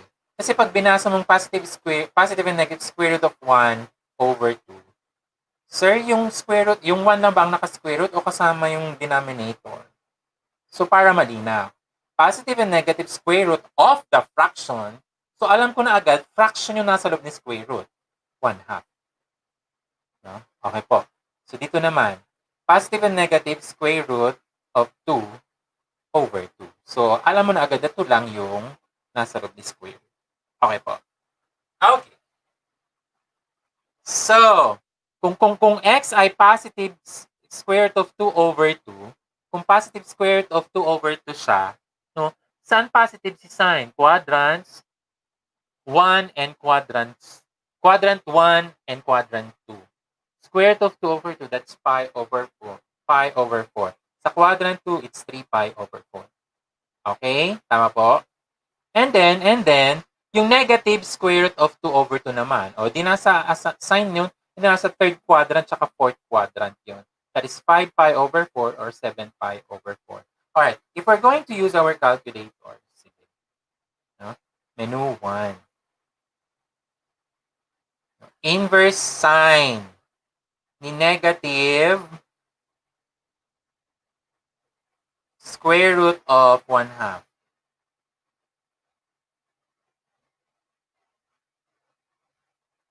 O, diba? Ayan yung nasa quadrant 4. Quadrant 4 to, diba? So, plus 2 pi, o di, 7 pi over 4. So, plus 2 pi. 7 pi over 4. Para makuha yung nasa third quadrant, ang reference angle mo is pi over 4, diba? So, pi plus pi over 4. Shift, pi, plus, shift, pi over 4. We have 5 pi over 4. Ayan siya. Kung positive naman, so shift, inverse of square root of 1 half equals pi over 4. Para makuha na sa second quadrant, subtract the reference angle from pi. So shift pi minus the reference angle. 3 pi over 4. Okay ba? Sir, kala ko ba pwede rin positive or negative square root of 2 over 2? Adi, gamitin mo sa square root of 2 over 2. Parehas lang din naman ang lagpas. Okay, table mode. Sige, table mode. Menu 9. Okay, f of x, 2 sine squared x. Okay. Dito, no, ang square natin after nung angle. Yun ini-interpret ng calculator, no? Pero ang tamang sulat, ganito. Ganito yung tamang sulat. Ganito yung tamang sulat. Pero kay calculator kasi medyo, no, medyo kakaiba yung ano niya, notation niya. Ito yung notation kay calculator. Pero ito yung tama. Okay. Minus 1. And then g of x is 0. So 0. Alright. Start with 0. End with 2 pi. End with 2 pi. And then our interval is pi over 6. Pero pag tinry nyo yun, walang lalabas. Okay? So let's try pi over 4. Shift pi over 4. equals, and then equals. So, ito si 0, no, hindi siya equal, kay pi over 4 equal. So, tama, check, parehas silang 0, pi over 4. 2 pi over 4, hindi equal. 3 pi over 4, parehas 0, check, 3 pi over 4. 4 pi over 4, hindi equal. 5 pi over 4, check, parehas 0. 6 pi over 4, hindi. 7 pi over 4, parehas 0, check. And then, 8 pi over 4. So, yun siya. No? So, lahat siya. Now, general solution. Pi over 4. Kala ko ba, sir, kapag sign, usually 2 pi. 2 pi n ang ginagamit mo. Kasi observe nyo. Let us observe. No? Anong difference ni pi over 4 tsaka ni 3 pi over 4? Ang pagitan nila, no? Para si pi over 4 maging 3 pi over 4, nag-add ka ng pi over 2. Pag nag-add ka ulit ng pi over 2 dito, that's 5 pi over 4. Pag nag-add ka ulit ng pi over 2 dito, that's 7 pi over 4. Di dadaanan na siya nito. Okay. So, eto na lang si representative mo, pi over 4 plus pi over 2n. Where n is n. Okay po? So, medyo tricky siya. Pero, you just need to observe. Okay po? Okay. Next. Ang kukulit nila, no? Nagpo-Pokemon Go kasi ako. May GC kami. So, pag mag-a-attack kami ng gym, nag-message. So, number 2. 4 cosine squared x minus 3 equals 0. So, again, manipulating, we have 4 cosine squared x minus 3. We want to eliminate negative 3 both sides, so we need to add 3 on both sides. Doing so, you have 4 cosine squared x equals 3. Tama? And then, we want cosine squared x be alone on the left side with 1 as numerical coefficient, so we need to divide both sides by 4. So, giving you with cosine squared x equal to 3/4. Now, again, extract square root of both sides. So, it's positive or negative square root of 3/4 or simply positive negative square root of 3 over 2. Okay po? So, ito yung kanyang mga values using calculator. Sige. Tingin nga kami, sir. Tingin nga po kami. Okay. Menu 1. So, shift, cosine, no? Square root of 3 over 4. Square root of 3, fraction bar 4. So, that's positive. Pi over 6. So, that's pi over 6. And this is your reference angle. To get the angle in the second quadrant, positive si cosine pala first saka fourth quadrant. Paano makukuha yung nasa fourth quadrant? Subtract it, the reference angle from 2 pi. So, 2 pi minus the reference angle equals 11 pi over 6. Ito yun. And then, kapag negative naman, negative, so shift, cosine, okay, negative of the square root of 3 over 4. A fraction bar, 4 equals 5 pi over 6. Anong reference angle niya para makuha yung nasa third quadrant? Pi over 6. So, we need to add pi kay pi over 6. Shift pi over 6. Alright, plus pi. So, shift and then for the pi. So, 7 pi over 6. Okay, table. No, parang mas madali na siya sa skill table eh. No? Oh, mas madali na siya actually skill table. So, you have 4 cosine x. Again, ang square niya, no, nandito after ni angle. Minus 3. Equals. Then, right side is 0. So, 0. Equals. Start hanggang 0 to 2 pi. 2 pi. Equals. So, anong natin? Interval pi over 6. Over 6. Equals. And then equals. Okay. So, 0. So, this is pi over 6. Okay. Parehas sa 0. Pi over 6. 2 pi over 6. 3 pi over 6. 4 pi over 6. 5 pi over 6. Parehas 0. 6 pi over 6. 7 pi over 6. Equal again. 8 pi over 6. 9 pi over 6. 10 pi over 6, 11 pi over 6. So, equal ulit siya, no? So, yun siya. General solution. O dahil si pi over 6 plus pi, pag nagdagdag na siya ng pi, so 6 over 6 yun, no? So 6 plus 1 is 7 pi over 6. Nadaanan na si 7 pi over 6. Okay po? And then this one, 5 pi over 6. Pag nagdagdag ka ng 6 over 6 pi, o di 6 plus 5, 5 plus 6 rather, is 11 pi over 6. So yun na siya. So ito na yung general solution. Where n is any integer. Okay po? So, next. This time around, we will be having substitution. Sige, let's do this. How do we do this? Tangent of the angle, ano yung angle natin? Difference of x and pi over 2 is equal to 1. So how do we do this? Sir, medyo nakakaloko naman yun. E di mag-rename tayo, no? We let angle u be the angle x minus pi over 2. So kung papalitan natin to ng u, we substitute this x minus pi over 2 as u, di magiging tangent u equals 1 na lang siya. O diba? Masaya. So kailan positive si tangent? Kay quadrants 1 or 3.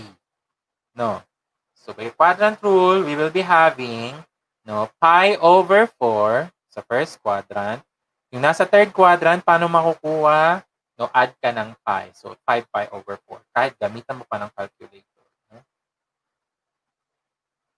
Sige. So inverse tangent. Menu 1. Inverse tangent. Okay. Ni 1. That's pi over 4. Para makuha yung nasa quadrant 3 plus pi. So 5 pi over 4. And so, nakita nila, susunod. And so, u must be pi over 4 plus pi n, where n is any integer. The general solution. But, x yung pinapahanap sa atin eh. X yung pinapahanap. So, babalik tayo kay x minus 2. Cu, papalitan mo ulit ng x minus pi over 2. Doing so, if u is pi over 4 plus pi n, where n is integer, etong u, papalitan mo ulit ng x minus pi over 2. O di eto, magiging x minus pi over 2, tapos kopyahin mo na lang to. O eto na siya. Okay? Tama po? O tama. And then, para maiwan si x, we need to add both sides by pi over 2 para mawala to. Tapos x na lang matitira. Doing so, x na lang yung natira dito. Pi over 4 plus pi over 2, that's 3 pi over 4. Kasi pi over 2, para maging ma-add sila, kailangan pares denominator, di ba? 2 pi over 4 si pi over 2. Kasi lowest term ni 2 pi over 4 is pi over 2. So, 2 plus 1, that's 3 pi over 4. Okay? So, yan siya. This is general solution. That's how we use substitution. Let's have another example. So, you have 2 cosine 4x plus 1 is equal to 0. Okay? Solution. Okay, so manipulating, kailangan ma-eliminate natin si 1. So, subtract 1 both sides. Giving you 2 cosine 4x equal negative 1. We want to divide both sides by 2 para cosine 4x na lang maiwan. So, divide both sides by 2. We have cosine 4x equals negative 1 half. Eh, sir, 4x yung ulit yung angle eh. O, di mag-represent ulit. Let u be equal to 4x. Then, kung papalitan ko si 4x ng u, magiging cosine u equals negative 1 half. Tama? For cosine to be negative, it should be in quadrants 2 and 3. Or 3 rather. Quadrant 2 or quadrant 3. Paano? Paano yun? So, by the quadrant rule, u must be 2 pi over 2 or 4 pi over 3. Okay. Pag ginamitan mo ng calculator, yan ang lalabas. 2 pi over 3, yung nasa third quadrant rather, is 4 pi over 3. So, ang general solution natin, dalawa. 2 pi plus 3 plus 2 pi n or 4 pi over 3 plus 2 pi n, where n is any integer. So, it's any integer. But, recall, ano si u natin? 4x. Tsaka x din yung pinapahanap. Kailangan natin maibalik si 4x. So, itong u, papalitan natin ulit ng 4x. So, magiging, okay, 4x equals 2 pi over 3 plus 2 pi n, or 4 pi over 3 plus 2 pi n, where n is any integer. X lang ang kailangan mo. So, divide both sides natin by 4.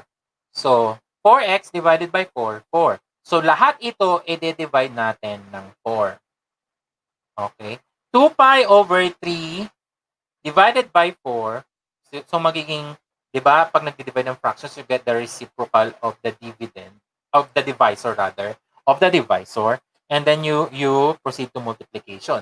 E di magiging 2 pi over 3 times 1/4.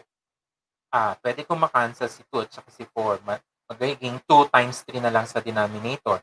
Kaya magiging pi over 6 plus. Etong si 2, i-divide din natin ng 4. Magiging 1/2. So, pi over 2 n. Tama? Okay. So, ito naman pangalawa. 4 pi over 3. So, when I-divide this by 4, so makakancel na si 4. Magiging 1 na siya. So, pi over 3 na lang siya. Plus, 2 pi over n divided by 4, magiging pi over 2. Okay? So, pi over 2n. So, yun na yung kanilang general solution. Okay po? Okay. So, sir, pwede po bang gamitin yung calculator? Sige, gamitan natin yung calculator.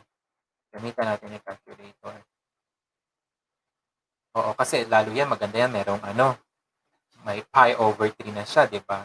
Ginagamit natin interval, pi over 6 lang, at saka pi over 4. Sige nga. So, may table mode, menu 9. Your left side is 2 cosine 4x, close parenthesis, and then plus 1. Tama po ba? That's plus 1. And then, when you press equals, yung nandito naman sa right side na equation mo is 0. So, just 0 and then equals. Start 0 equals, and then mag-end tayo kay 2 pi. So, shift, then equals. Anong interval natin sabi? Pi over 6. So, shift, pi over 6. Okay. Equals. Ayan. So, have there na. No? Have it there. When we press equals, okay. So, saan siya nag-equals? So, pi over 6 interval natin, di ba? Yan, 0. And then, pi over 6. Okay.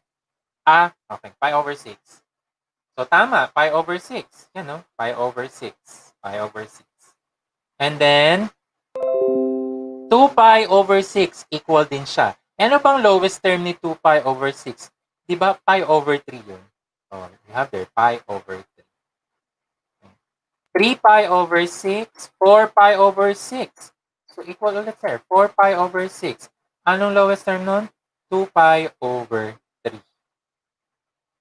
Oh, ito yun eh. No? Pag kinuha mo yung representative, 1. So, pi over 2 plus L. So, magkakaroon ka ng 2 pi over 3. And so on. Okay, yun pa siya. So, andito na yun sa mga representatives nito. Okay po. So, yun siya. Table functions. Meron pong nag-comment, no? Baka meron kayo statistical analysis na lesson. Ang episode po natin ngayon, again, is nakafocus po kay trigonometric equation. So, some other Saturdays po, magdi-discuss po tayo ng ibang topics po ng math. So, meron po tayong, every Saturday po kasi meron po naka-align na topic for discussions po natin. Okay po. So, antay na lang po tayo, abang-abang po, no? Baka po meron tayong statistical analysis na topic sa next few days. Okay. Next few Saturdays rather. Kasi every Saturday po ang ating webinars. Okay. Ayan na yung sinasabi kong part 2. Quadratic equations part 2. So we have here 2 sine squared x plus sine x. No? Quadratic siya in nature. Quadratic siya sa terms in terms of sine x. Okay, paano siya? So, pwede natin siyang i-factor out, di ba? No? Pwede siya. So, we will use factoring this time. Ito, may sin x. Ito, may sin x din. So, we can factor out sin x. Pero, yung ibang estudyante kasi, yung pagdating na trigonometric function, hindi nila ma-imagine siya kaagad na parang siyang quadratic equation lang agad-agad. So what we do is we represent sin x as u. So kung papalitan natin si sin x ng u, naka-square si sin. So 2u squared plus sin x is u plus u equals 0. So ito, mas madali nila itong ma-recognize na quadratic in nature. No? Kasi ito yung lesson nila nung grade 9. How do we solve this one? Parehas may u, we can factor out 1u. Okay. So, nag-factor tayo ng u, ang matitira na lang dito, nag-bawas ka ng isang u, 2u. u divided by u is 1, so plus 1. So, 2u plus 1. Okay? Equals 0. And then by zero factor theorem, any of these factor might be equal to 0 for the whole expression to be 0. Tama? So, u is equal to 0 or 2u plus 1 is 0. Okay, u is 0 or 2u plus 1 is 0. Solving further this one, no, add negative 1 both sides or subtract 1 both sides. We have 2u equals negative 1. And then, we want the coefficient of u be equal to 1. So, we need to divide to both sides. So, u is negative 1/2. Tama po. So, sir, magge-general ka na ba? Hindi po. Kasi hindi naman angle yung nakuha mo dito, di ba? Hindi naman angle si u eh. Function siya si sin x siya So, what do? We will just replace again u with sin x. So, we will have, if u is equal to 0, itong una, then u is sin x, so sin x is equal to 0. Okay? So, kailan ba nagiging 0 si sin? Diba? Kapag nakay 0 siya or nakay pi. Tama po? Tama po ba? Pwede ring 2 pi. Okay? For the interval na 0, in close interval between 0 to 2 pi. So, 0 pi or 2 pi. So, anong general solution niya? In general, so it could be pi n. Sir, pi n, where n is any integer. Paano si 0? Kasi pwedeng 0 sabi mo, sir, Pwedeng 0 si angle. O sige nga, any integer si n Diba 0 is an integer o 0 times pi. O di 0. O di kasama pa rin siya. Okay po. So next. Paano naman yung pangalawa? U equals negative 1/2. O the same thing. Similarly, if u is negative 1/2, then replacing u again with sin. So you have sin x equals negative 1/2. Sir, parang na-solve na namin yung kanina. Yes. So it's 7 pi over 6 or 11 pi over 6. Anong general solution niya? Okay. O, isama-sama mo na. Ito may 2 pi n to. Ito may 2 pi n din, di ba? So, tsaka ito na may general din. So, x can be pi n or 7 pi over 6 plus 2 pi n or 11 pi over 6 plus 2 pi n where n is n integer. So, yun na yung solutions dito.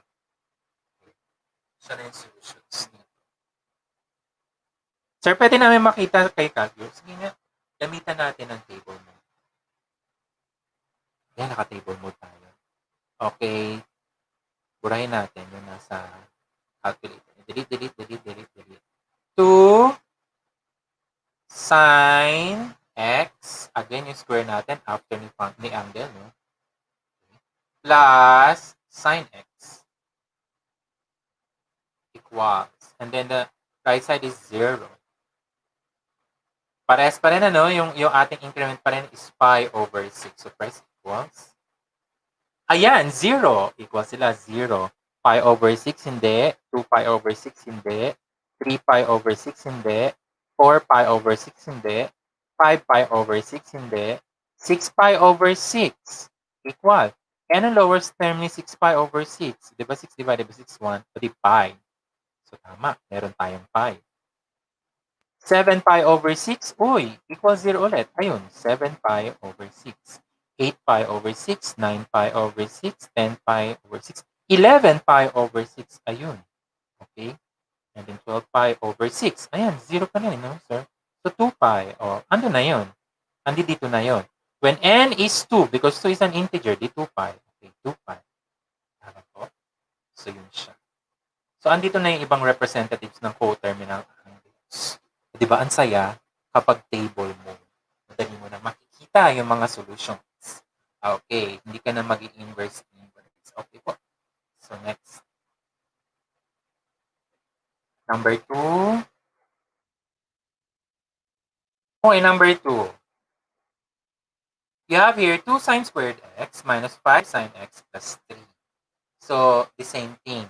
Let us represent u as sine x. So, let u equal sine x. Then we have, kung u si sine x, so 2u squared ulit ito. Minus 5u plus 3 equals 0. Now, 2 times 3, that's 6. Pwede. Pwede rin na negative 2 times negative 3 is negative 6. Pero ang kailangan ko kasi, sir, negative 5. No? Negative 5. Paano gagawin natin dyan? Paano gagawin? So, ibig sabihin, pwede tayong yung isang factor, 2u. O, pasensya na, no? Mouse ang gamit ko, pangit ako magsulat. And then u. Saan natin ilalagay si 3? No? Factors ito could be 1 times 3. So, itatapat ko dito si 3. Pag nag-FOIL method, no?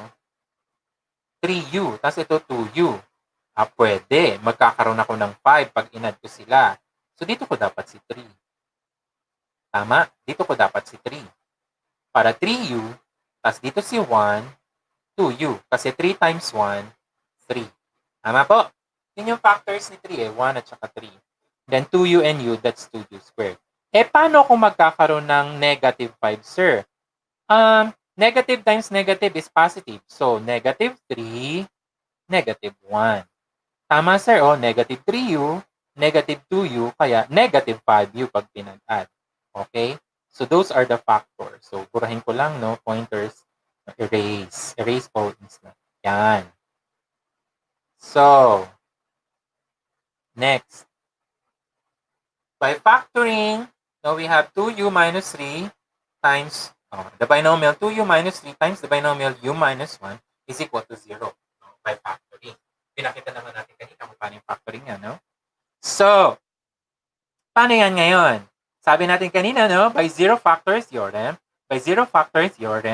each factor can be equal to 0. No? Any of these two factors can be 0 to make the whole expression 0. Therefore, 2u minus 3 is equal to 0 or u minus 1 is equal to 0. Let us solve first this one. No? Add 3 both sides. You have 2u equals 3. And divide both sides by 2. So you have u is equal to 3 halves. Now this one naman, u minus 1 is equal to 0. Now add 1 both sides. So u is equal to 1. Okay po? But again, our u is sine x. So recall that u is equal to sine x. Thus, if u is 3 halves, then sine x is equal to 3 halves. Tama po ba? Pag gumamit tayo ng calculator, yan, gamit tayo ng calculator. Menu 1. Inverse sine ni 3 halves equals error. Bakit nag-error? Aha. Ano ba si 3 halves? Di ba siya ay isa't kalahati? 1 and 1 half. Kung maaalala nyo yung discussions natin ng graphs of trigonometric functions, yung mga mother functions na sine x, si sine x ay only between negative 1 to positive 1. Kung 1.5, lagpasan siya kay 1. O di mali, wala siya sa definition. Okay? That's why 3 halves is extraneous. Extraneous meaning panggulo. Hindi siya kasama, no? Hindi siya solution. Okay. So, wala. Scrap tayo kay u equals 3 halves. Pero meron pa tayong u minus 1 equals 0 or u equals 1. So u equals 1. Then, si u papalitan natin ng sine x. So sine x equals 1. So if we're going to use this one, solving shift, inverse sine of 0.5, 0.5 is also, mali. 1 pala yun. So delete, delete, delete. Very wrong. Okay, 1.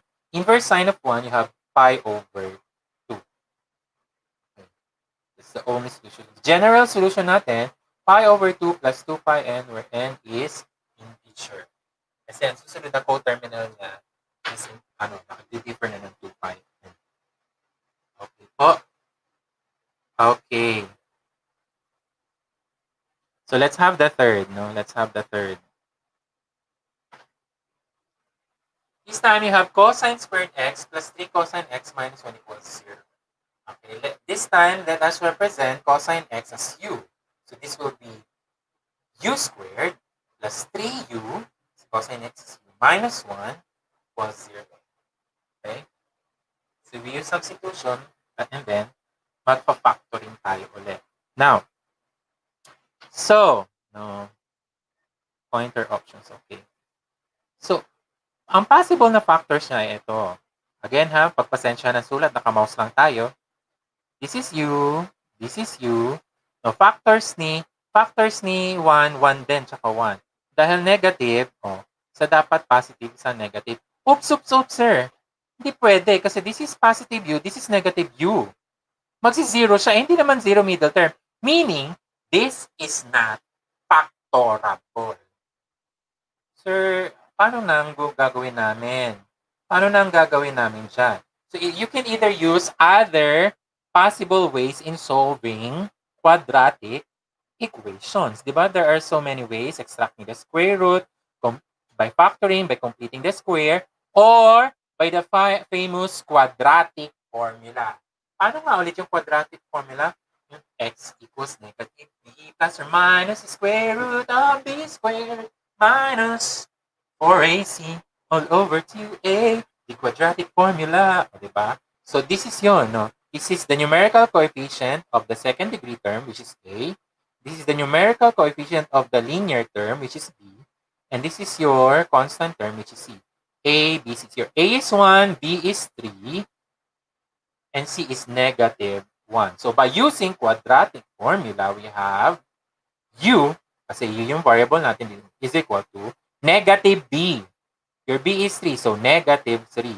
Plus or minus the square root of b squared. Eh, ano ba si b? 3. So, 3 squared minus 4ac. 4, ano si a? 1. Ano si c? Negative 1. All over 2a. Eh, si a mo 1. So, 2 times 1.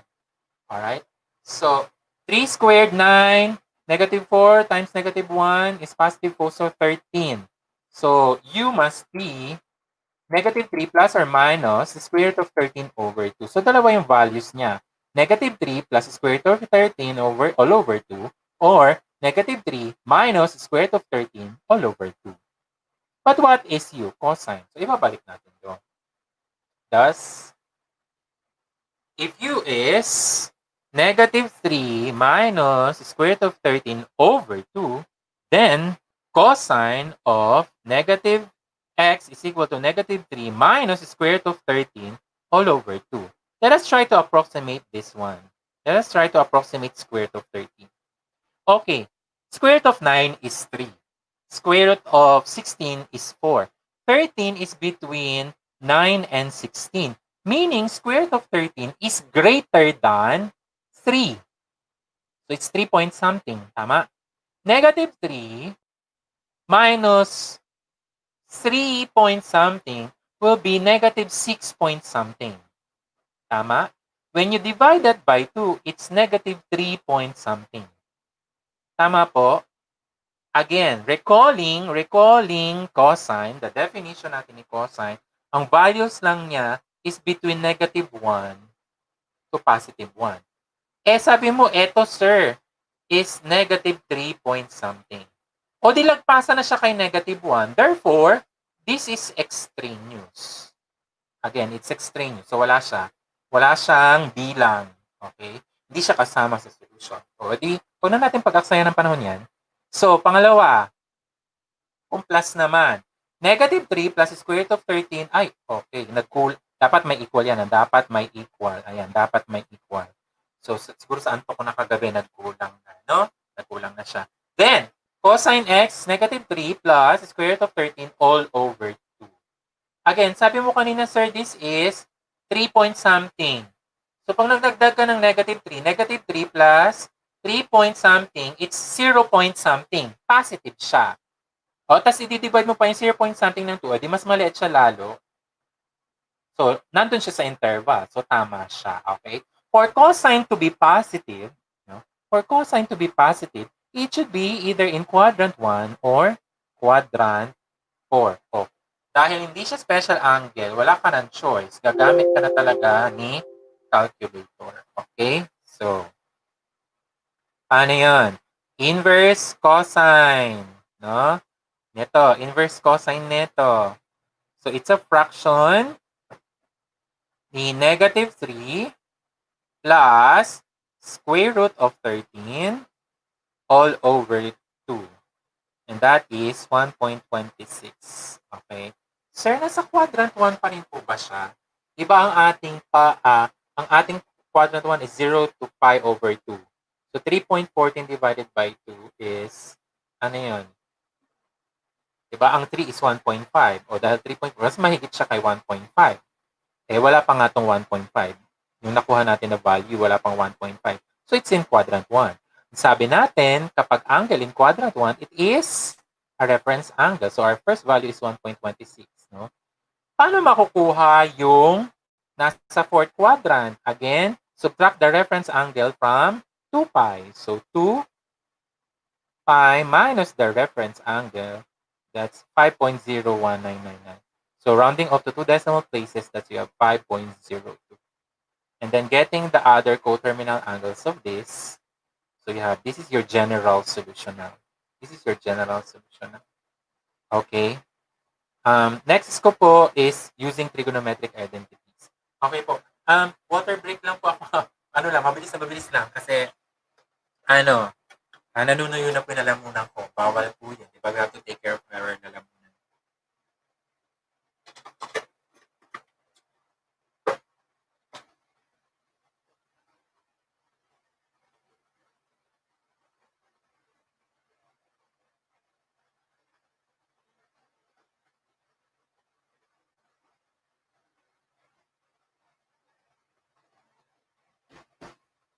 Okay, so let's have example 1.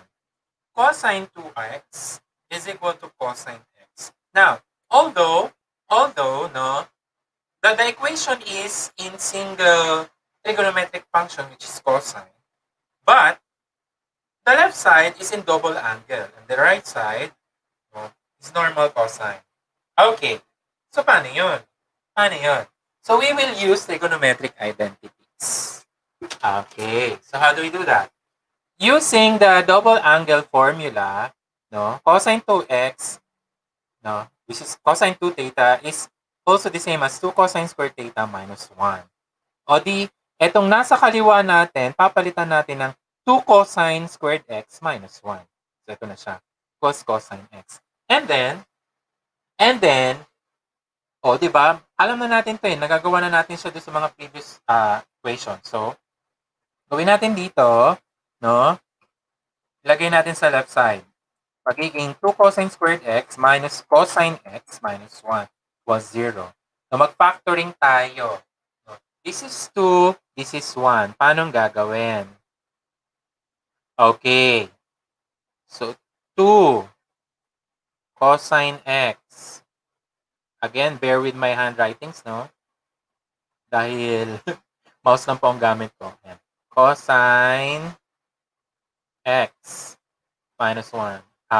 Okay, minus 1. So, it's either positive 1 or negative 1. So, 1 to at saka 1 din ito. Saan si negative? Saan si positive? Kailangan kasi magkaroon tayo ng negative cosine. So, negative 1 dapat ang sum. So, ibig sabihin, dapat, ito kasi 1 times 1, 1. 2 times 1, 2. So, dapat, andito si negative para magkaroon ka ng negative 2. Tama? Para magkaroon ka ng negative 2. O, dito si positive. Plus 1, Positive 1 times negative 1, negative 1. So, positive cosine x and negative 2 cosine x. Pag pinag-add, negative cosine x. So, these are our factors. Okay? So, erase all inks. Factors now will be 2 cosine x plus 1. No? And then cosine x minus 1. And then equating each factors to 0, we have 2 cosine x plus 1 equals 0 or cosine x minus 1 equals 0. And then solving separately, okay, 2 cosine x plus 1 equals 0, subtracting 1 both sides. So 2 cosine x equals negative 1, dividing 2 both sides. So cosine x equals negative 1 half. And then x must be 2 pi over 3 or 4 pi over 3. Okay? The other one, so ito yung general solution natin. No? The other one, cosine x minus 1 was 0. So adding 1 both sides, so you have cosine x plus 1. So para magkaroon ka ng 1 na value ni cosine, siya lagi ay dapat naki 0 o kaya naki 2 pi. So x equals 0. So 2 pi n. Okay po? Where n is n. So our general solution now would be this one. Oh, gamitan nga natin ng calculator. Again, ayan. Table mode tayo. Menu 9. Okay. F of x is cosine 2x. 2x equals. Right side is cosine x. Okay, cosine x equals. Okay, 0. And then 2 pi. And then pi over 6. Ano? Pi over 6. Shift pi over 6 equals. And then equals. So, equal siya kay 0. Tama. No? Magre-represent siya dito. When n is 0, so this will be 0. And then, okay, sila equal. Pi over 6. 2 pi over 6. 3 pi over 6. 5 pi over 6, no? Equal. Oh, yan. 5 pi over 6. Okay. And then, okay, not equal, not equal, not equal. And siya, ay nawala ako ng bilang, sorry. Sana yan? So this is 8 pi over 6. Pag nilowest term, 4 pi over 3. Okay?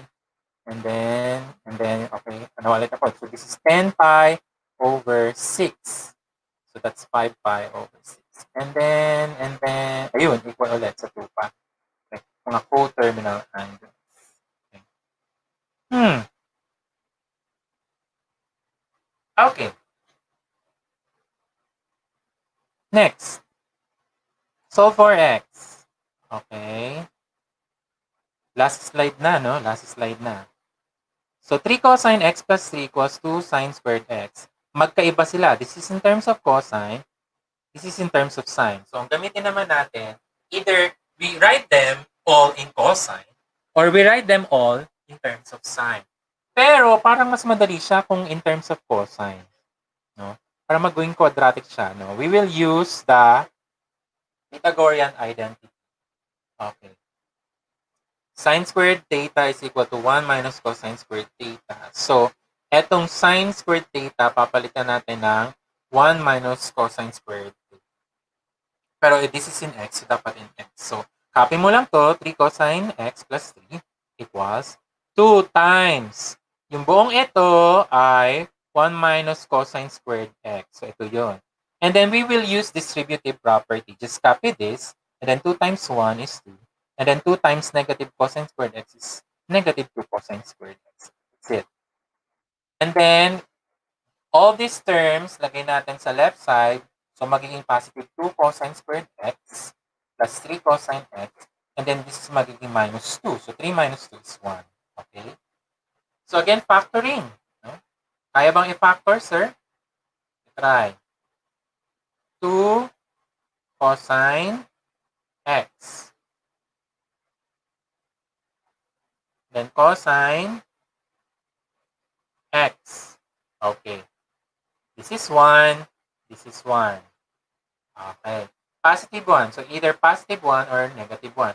Pero dahil positive na ng gitna, so it should be positive 1. Positive 1. So, this is positive cosine. This is 2 cosine, tama, 3 cosine x. Okay, so tama yung factors natin. 2 cosine x plus 1, and then cosine x plus 1. Okay, continuing. And then, solving separately, no, equals 0, any factor by 0 factor theorem. Alright, 2 cosine x plus 1 is equal to 0. So, subtract 1 both sides. So, 2 cosine x equals negative 1, and then divide both sides by 2. So, cosine x equals negative 1 half. Therefore, x must be 2 pi over 3 or 4 pi over 3. Next, this is your general solution. Next, yung isa naman. Cosine x plus 1 equals 0.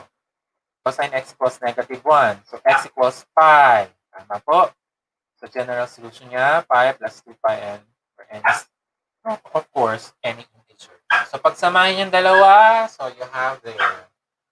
Using calculators, function ulit, no? Table ulit. This is not the function that we wanted, so delete this one. 3 cosine x. Cosine x. Do not forget the close parenthesis, plus 3. And then the right side is 2 sine squared. Delete. Delete this 2. So, sine squared. X, again, nasa labas ni angle yung square, squared. 0 to pi over 6 ulit. Okay, 2 pi over 6. 0, hindi siya equal. Hindi ulit ito kay pi over 6, 2 pi over 6, 3 pi over 6, 4 pi over 6. So, equal siya. 4 pi over 6, lowest term is 2 pi over 3. Okay. 5 pi over 6, 6 pi over 6, that's pi. Tama?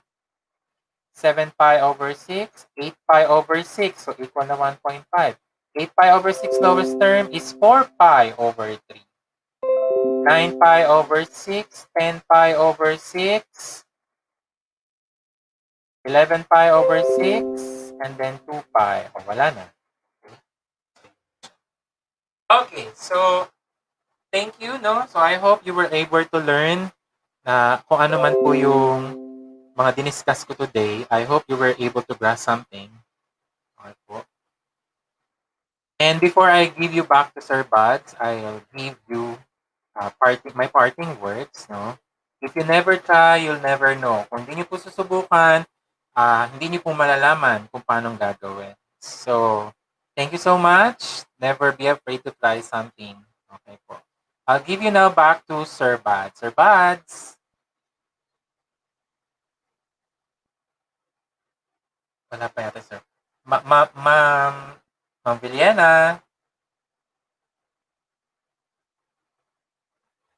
Okay, wala pa ang ating mga host. Hello, Sir Reynaldo. Good afternoon. Ayan, good afternoon po. Ayan, sorry. Nag-overtime na tayo ng onting minutes. Ayan po. Ayan, so thank you very much, Sir Ray, for that very comprehensive discussion about the use of emulators in teaching trigonometry sa ating mga learners. And syempre, you were able to use yung Casio emulators natin na talaga namang nagagamit saan ka man naroroon. So lalo ngayon sa distance learning, we can use that. So at this point siguro, Sir Ray, let's call on our very supportive and handsome Team Casio Educational Unit Head. Let's all welcome Mr. Joel C. Serrano. Hi. Hello, Sir Joel. Good morning to everybody. Good morning, Sir Buddy. Good morning, Sir Torres. What can I say with that presentation? No? I think talaga nailatag ni Mr. Torres kung ano talaga yung topic niya today, yung content, the pedagogy, andun na lahat plus technology, no? So, sabi nga ni Mr. Torres, this is the last segment ng aming trigonometric topics, no? So, next week, ibang topics naman yung aming i-discuss. And stay tuned lang kayo for more, mga pasabog namin dyan. I think, Sir Buddy, meron tayong special guest para kay Mr. Torres, no? Yes, sir. We have our third-party commentator, our guest this morning. Yes, ba? Ay, yata. Yeah. So let's have Ma'am Emmy Manalo Santa Ana. Hello, ma'am. Hello po. Good morning, mga sir. Hello. morning, Good morning. Congratulations po, Sir Tony. Yes, Sir Buds. So, Emmy, what can you say about the presentation of Sir Tony and its implication to the teaching and learning process in the new normal? Okay, talaga namang napakagaling. Lahat naman po talaga ng mga speakers from session 1 hanggang dito sa last day natin. Talaga naman pinakita na napakahusay ng mga teachers. Hindi lang po regarding sa topics, sa content, maski na rin yung tulong ng technology, lalo na po yung ClassWiz, tsaka yung ating graphing calculator.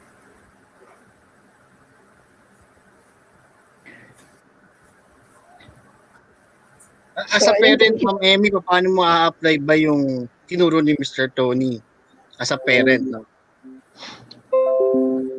As a parent, kasi grade 11 na yung aking anak, so wala na silang ganong subject, pero ma-apply ko pa rin siya sa aking mga future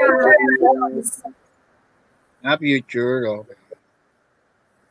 Good. Kasi ang tutor ko ngayon, elementary, tsaka grade 8.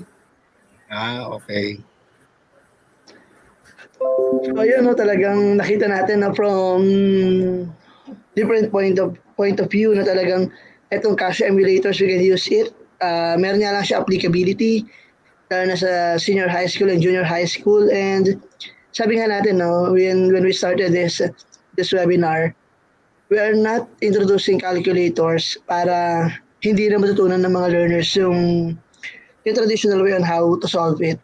Meron na talaga mga bagay na hindi kayang isolve manually, but we can use calculators. And as a teacher, we need to explain it to them. We need to explain the use of calculators and how to utilize calculators properly.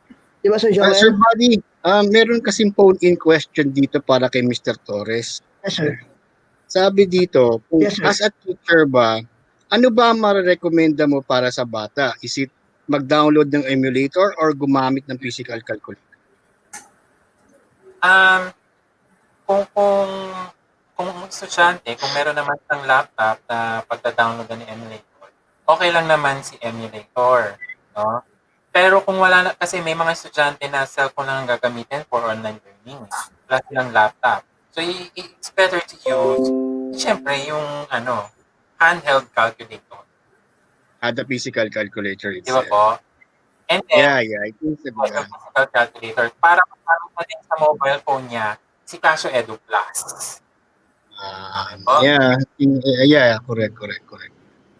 Correct. Ikaw, Ma'am Emmy, ano masasabi mo? Ano ba dapat ang sa estudyante? Physical calculator or emulator? Kasi yun ang question ngayon eh. Kasi parang mahirap ang emulator sa mga bata kasi kailangan ganita pa siya ng mouse.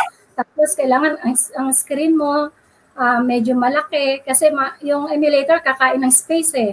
Unlike kung habang meron kang physical na calculator, kagaya ko, ayan. Yun, no? Kasi titingnan mo lang yung given doon sa screen mo, tapos mag-solve ka, mas mabilis.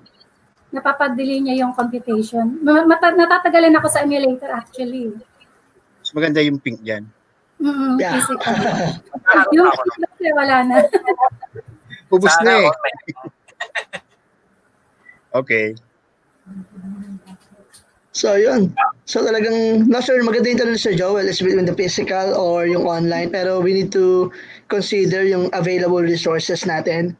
If you have laptops naman and you have the resources, then you can use the emulator, and if you have enough money, pwede ka rin gumamit ng physical calculators. And for those who can afford to have laptops, they can use naman or they can buy ating Casio calculators na hindi naman ganun ka-expensive. So siguro, worth the price naman yung bibili natin kung sakaling bumili sila ng calculators. Lalo na ngayon, we have these fashionable colors. If I'm not mistaken, we have pink calculators from Casio.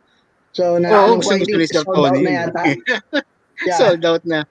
Yeah, thank you very much sa mga bumili. No? Oo. Meron ba tayong isang special guest, Sir Buddy? Wala pa siya rito, sir. Ba? Ano yung surprise guest yun eh? Para kay Mr. Torres. Masa-surprise ka na. Oo naman. Masa-surprise ka talaga pag nakita mo siya. Magtatago na ako sa mic para di makita. So siguro, let's take this opportunity to invite our viewers that at 1 p.m. we'll be having another session. This is more of science-related activity with the use of Oo, Casio more on calculators as physics. well. So Yeah. it's 1 p.m. Yeah. Yes, sir. So 1 p.m. yan, and it's pag sinabi kasi calculators, iba kasi more of mathematics. But on this particular webinar, we will be introducing the use of calculators in different area of specialization, which is science. So Yeah, makikita natin how we can utilize these calculators in the teaching and learning process in science. Tama ba, Sir Joel? Yeah, I think it's for general science ang discussion. Kasi for the past few weeks, we've been seeing some requests na, oy sir, baka naman pwedeng science, pasukan natin yung science. So, I think ito yung gagawin natin para naman to answer their request. No? Alam mo naman sa Casio, pinakikinggan natin lahat ng request ng mga teachers. Yun.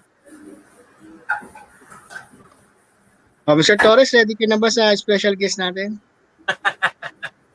Sino ba yan? Yeah. Yes, I think we yes. have our next guest. So, Tatago na ako. Ayan. pakilala na natin. Let's have Mr. Flores. Hello, Sir Flores. Si Sir Arsenio. Hi, hello. Hi, Sir Jay. Gandang araw po sa inyong lahat. San Carlos City. Sir Tony, Sir Joel, ma'am, sir.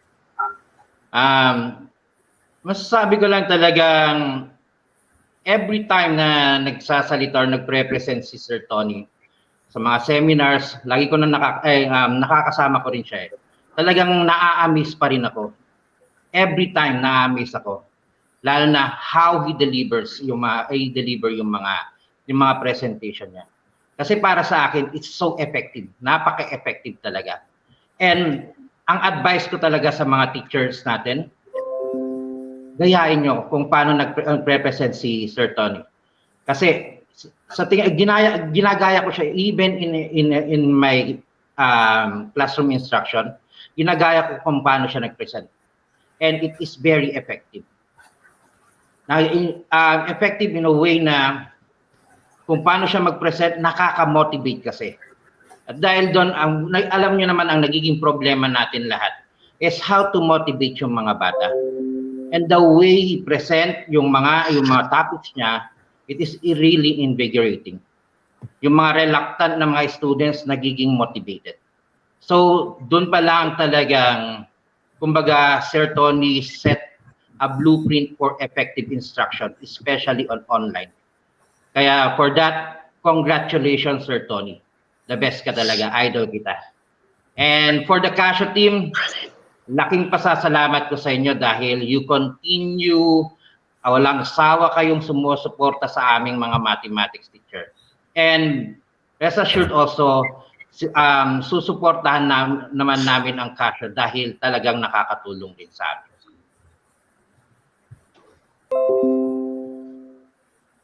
Ayan, thank you, Sir Flores, for that very comprehensive insights. Talagang, I think, isa to si Sir Flores sa mga tinitingala rin ng ating mga math teacher sa NCR at sa buong Pilipinas. So, Tanong mo, Sir Buddy, kung paano sila nagkakilala? Message. Oh, Paano sila nagkakilala? Yes, Sir Joel? Anong connection ni Mr. Torres? Anong connection ni Mr. Torres kay Mr. Jake? so Sir Yeah. Jake, would you like to share your story? Yeah, Sir Tony and I ay magkaklase kami. We are actually part of the batch 1 ng MTAP Scholar. Kami yung batch 1 ng MTAP Scholars. Bale, that was 2013 yata. Magkakasama kami yan and Sir Tony was our president din. Siya ang nag-lead sa amin, siya ang nag-guide sa amin, lalo na sa mga mahihirap na math topics. And doon pa lang nakita ko na talaga na leader siya and at the same time effective siya na instructor. So ayun, doon kami nagkakilala, doon din kami na-train din kami paano mag-present ng mga topics in seminars. Naging training ground namin siya. And of course, naging effective kami dahil rin sa pagtuturo guidance sa amin ni Sir Tony. He's one of the best speaker, trainer ng MTAC. And For that, again, Sir Tony, maraming salamat sa pag-guide mo sa amin. At ngayon, na-share ko rin dito sa division namin dito sa San Carlos City, Pangasinan. Na-share ko kung lahat ng mga natutunan ko sa MTAP at natutunan ko kay Sir Tony. Kaya yun, salamat Sir Tony. And I hope dire-diretso pa yan. Sana marinig ka lahat ng mga teachers dito sa Pilipinas dahil ikaw ang pinaka-importanteng tao ngayon sa amin because you're worth emulating, especially ngayon na dapat ay nasa online teaching tayo. Sir Tony, love you. Nakakataba naman Ayan. ang puso masyado yun. Pamerienda So, yung Joel, well, nakahapon. Kahapon we have our session with Mandaluyong din naman. So, nabanggit natin doon, no, this Casio seminars, this Casio webinar sessions, isa sa nagiging daan para yung mga friends natin, yung mga kilala natin, parang is a sort of mini reunion. So, parang ngayon, we have Sir Jake and Sir Tony. So, talagang ang ganda nito, it's not about learning new things, but it's about reminiscing our friendship sa iba nating mga kasama, yung mga memories natin with them. So, Sir Tony, any last message to our viewers? Bago ako mag-message sa mga ibang viewers, thank you muna Sir Jake for that very wonderful remarks. Parang dumami yung cholesterol sa puso ko. And for all the viewers, do not be afraid to try. As what I've always said, mula nung August 1, no, try every angle, no, do not be afraid to use technologies when in teaching, no, kasi it will give you more areas, no, na ma-explore, even our students, no, ma-explore, and mas maraming area, ito today, mas maraming learning na magaganap. And for these teachers, please do not be afraid to use technology. Thank you so much, and I hope to see you again in the next episodes of MathTech Day. Thank you so much. Sir Joel, any message? Sa akin na naman, simple lang naman. See you again next time, sabi nga ni Sir Tony, for another session of Casio. No? So, let's say thank you to Sir Jake, Sir Tony, Sir Buds, and Ma'am Emmy for taking their time sharing it to us. So, sa mga participants, please do visit our official page, no? edu.casio.com para ma-download nyo yung emulators and other educational materials. Then, if you want to visit our official FB page, it's CasioCalculatorsPhilippines.com. Yun. Maraming pong salamat and see you soon. Sir Wadi. Ayan, thank you, Sir Joel. So again, I would like Hi, to Sir. extend... Sir Bobby. Yes, sir. I forgot to mention pala, si Ma'am Emmy pala is one of our technical teachers din. Kasama namin umigikot ng Philippine Chance. So, dati siyang Makati Science. Oh, kasama nila Sir Vidalio pala to. So, ayun, no? Siguro, sir, it's about time to thank our special guest this afternoon. Inabot tayo ng tanghali. Thank you, Sir Jake Flores and Ma'am Emmy Manalo Santa Ana for lending your time with us and for sharing your insights about the use of these calculators in the teaching and learning process. And Sir, maraming salamat din po, and Sir Joel. And later on, we will be having our afternoon session with I think on another area of specialization, which is science po. So mamaya po yan 1 p.m. Sir Joel, would you like to invite them? Yeah, please stay tuned. 1 o'clock. We have special guest. Ano to, magaling na bata to. And ang discussion will be about general science and more on the physics side naman. So, yun. So, kita tayo muli mamaya 1 o'clock. So, ayun. And I think that concludes our webinar this morning. Thank you, Sir Joel, and thank you, Sir Tony, for this very wonderful and fruitful webinar session. And natapos na naman po ang ating isang araw ng webinar session with Casio Tech Philippines and Casio Calculators Philippines. And lagi na sinasabi ko, in this new normal, we need to help one another. Kailangan magtulungan tayo, sama-sama tayo, dahil una sa lahat, We are under DepEd and it's our mandate to support the programs and activities of the Department of Education. Muli, tulad ng lagi namin sinasabi, sama-sama tayo, tulong-tulong sa pagsulong ng edukalidad sa ating bansa. Muli, isang magandang tanghali sa inyong lahat and kita-kits po tayo mamayang 1 p.m. Have a nice day. Stay